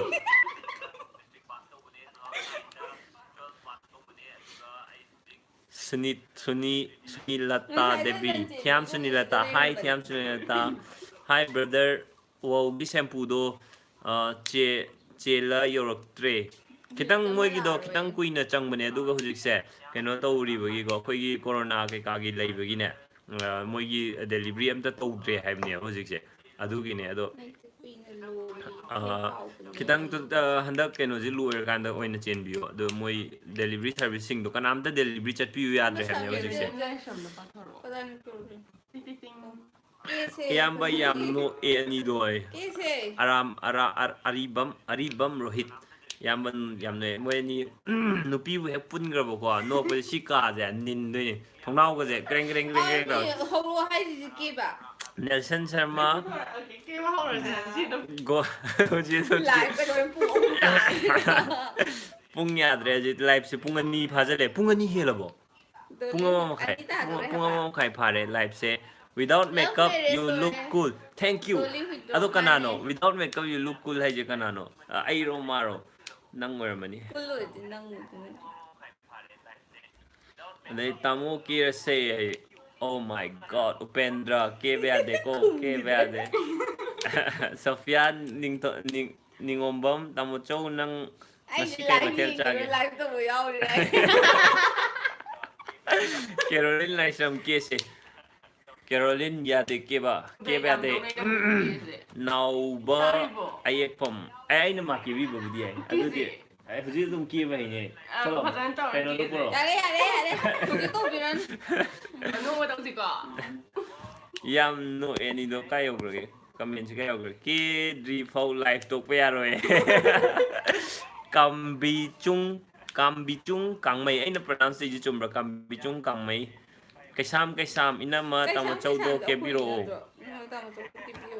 inam bem yam chammane amana kida bzi ya ingon yam kana bam leba makeup ki bisa ingon ting de thit nungai aduna tụi mà sao lì tắc tắc rồi để xôm lik panati kida nang kida do phai ha ne lik panati kida de lebi kia nó vào bút lấy ra cái kia nó bị sao béo ra adu nang kida mi na mangi duna puto tầm mù hay đuổi expiry oi duna adu phatte da sida ki na bayo sida ki na mamanga tari mem jo sida ju ta sida ju ta sida ki na me makeup box sida ju nei sida na video sei chakpa hai troi na ma se ma di chakpa hai bane do so ya de nandarani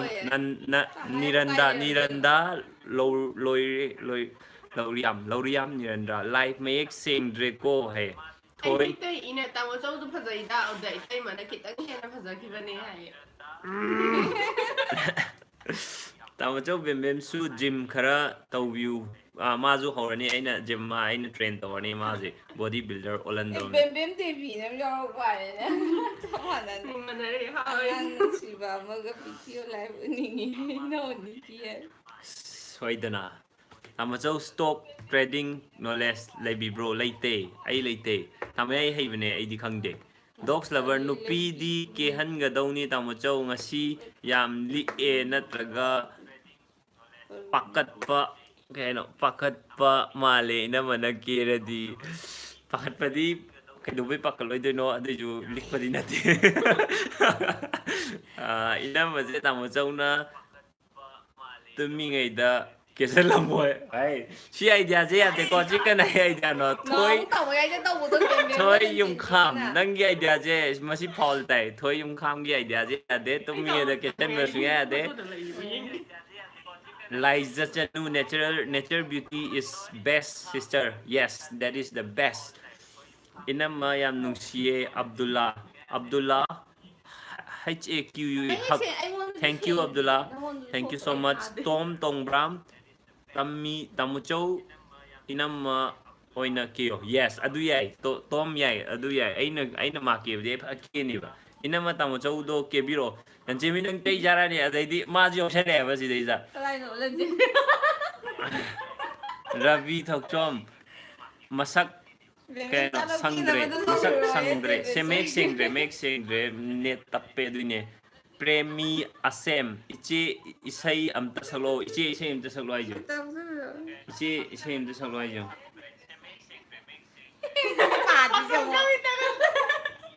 kanano adu tinge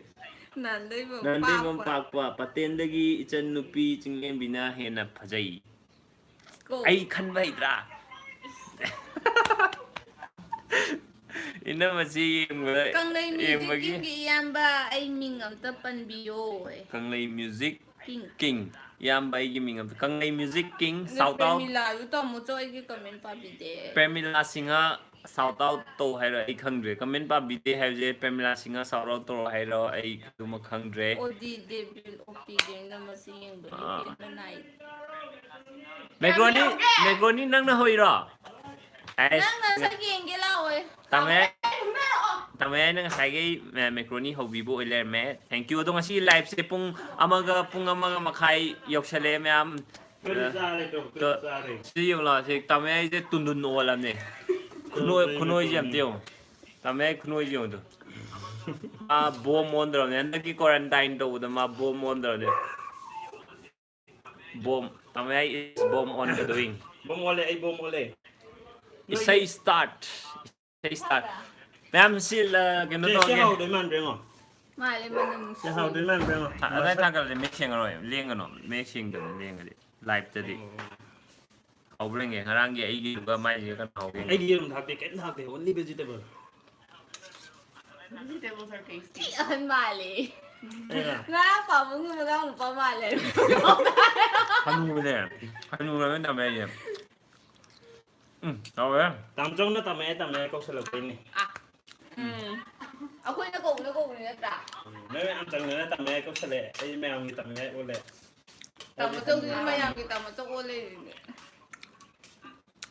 ma'am ado ngasi gi video je manta asi lotion jarge horen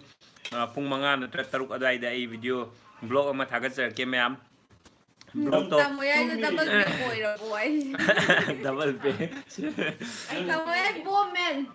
bye bye Roger bye bye ma'am bye bye मैं blog live लो चला जाए bye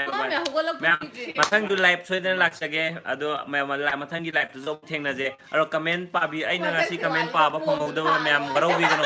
असेम Monika गाइजरमगे असेम मोनिका आई सोइदना थागलके ngai ki comment paramo hai Carolina कनागी no comment पादे जे पारगे जे तामो चौनोई की फैमिली से ओकेन subscribe tàu rồi đây thì tàu rồi đây kia thì phòng live rồi ba subscribe I amda biro makeup powder amda biro sa ai cái kia tôi nhìn đang gì adu ai ke jage ai yam ke am hayu mi ne ta biro adu mi subscribe unsubscribe to bu di se me am unsubscribe to di se de 100 tamoyai girlfriend lo maya ai natiye ꯀꯩꯅꯣ lipstick ꯄꯤꯁꯜꯂꯛꯏꯁꯤꯕꯣ ꯀꯔꯤꯅꯣ ꯆꯠꯂꯣ ꯌꯥꯔꯣꯏ my girlfriend leibane ꯑꯩꯒꯤ ꯑꯋꯥꯠꯄ ꯑꯃꯗꯤ ꯌꯥꯎꯕ ꯃꯥꯜꯂꯤ ꯑꯗꯨ ꯈꯪꯅꯤꯡꯕ꯭ꯔꯣ ꯀꯩꯅꯣ ꯕꯦꯝ ꯕꯦꯝ ꯕꯦꯕꯤ ꯖꯤꯅꯥ ꯒꯥꯡꯃꯩ ꯇꯥꯃꯣ ꯆꯧꯁꯨ ꯐꯖꯩꯗ ꯀꯦꯗ꯭ꯔꯁꯨ ꯌꯦꯁ ꯊꯦꯡꯛ ꯌꯨ ꯎꯔꯤꯡ ꯈꯔ ꯊꯨꯡꯖꯕ ꯋꯥꯅꯤ ꯒꯝꯚꯤꯔ ꯕꯕꯥꯏ ꯒꯝꯚꯤꯔ ꯅꯥꯎꯔꯦꯝ ꯕꯕꯥꯏ ꯕꯕꯥꯏ ꯂꯥꯏ ꯄꯩꯁꯜꯂꯁꯦ ꯃꯌꯥꯝ ꯂꯥꯏ ꯄꯩꯁꯜꯂꯁꯦ ꯅꯣꯏꯁꯦ ꯀꯩꯅꯣ ꯀꯩꯕ ꯑꯥꯒꯦ ꯏꯆꯟꯅꯃꯤ ꯑꯩ ꯁꯛ ꯌꯥꯝ ꯐꯖꯕꯅꯦ ꯇꯃꯦ dance Niha bye bye Rohit bye bye Deveshwari stay safe everyone thank you ꯑꯩ Deveshwari ꯐꯣꯟ Tangjam ꯍꯥꯏꯕꯁꯤꯡꯗꯣ ꯆꯥꯃꯁꯨ ꯊꯥꯒꯦ Aunque todo nang ꯑꯩ ꯁꯤ ꯂꯣꯏ ꯆꯥꯊꯣꯛꯀꯦ ꯆꯥꯃꯁꯨ ꯊꯣꯡꯒꯦ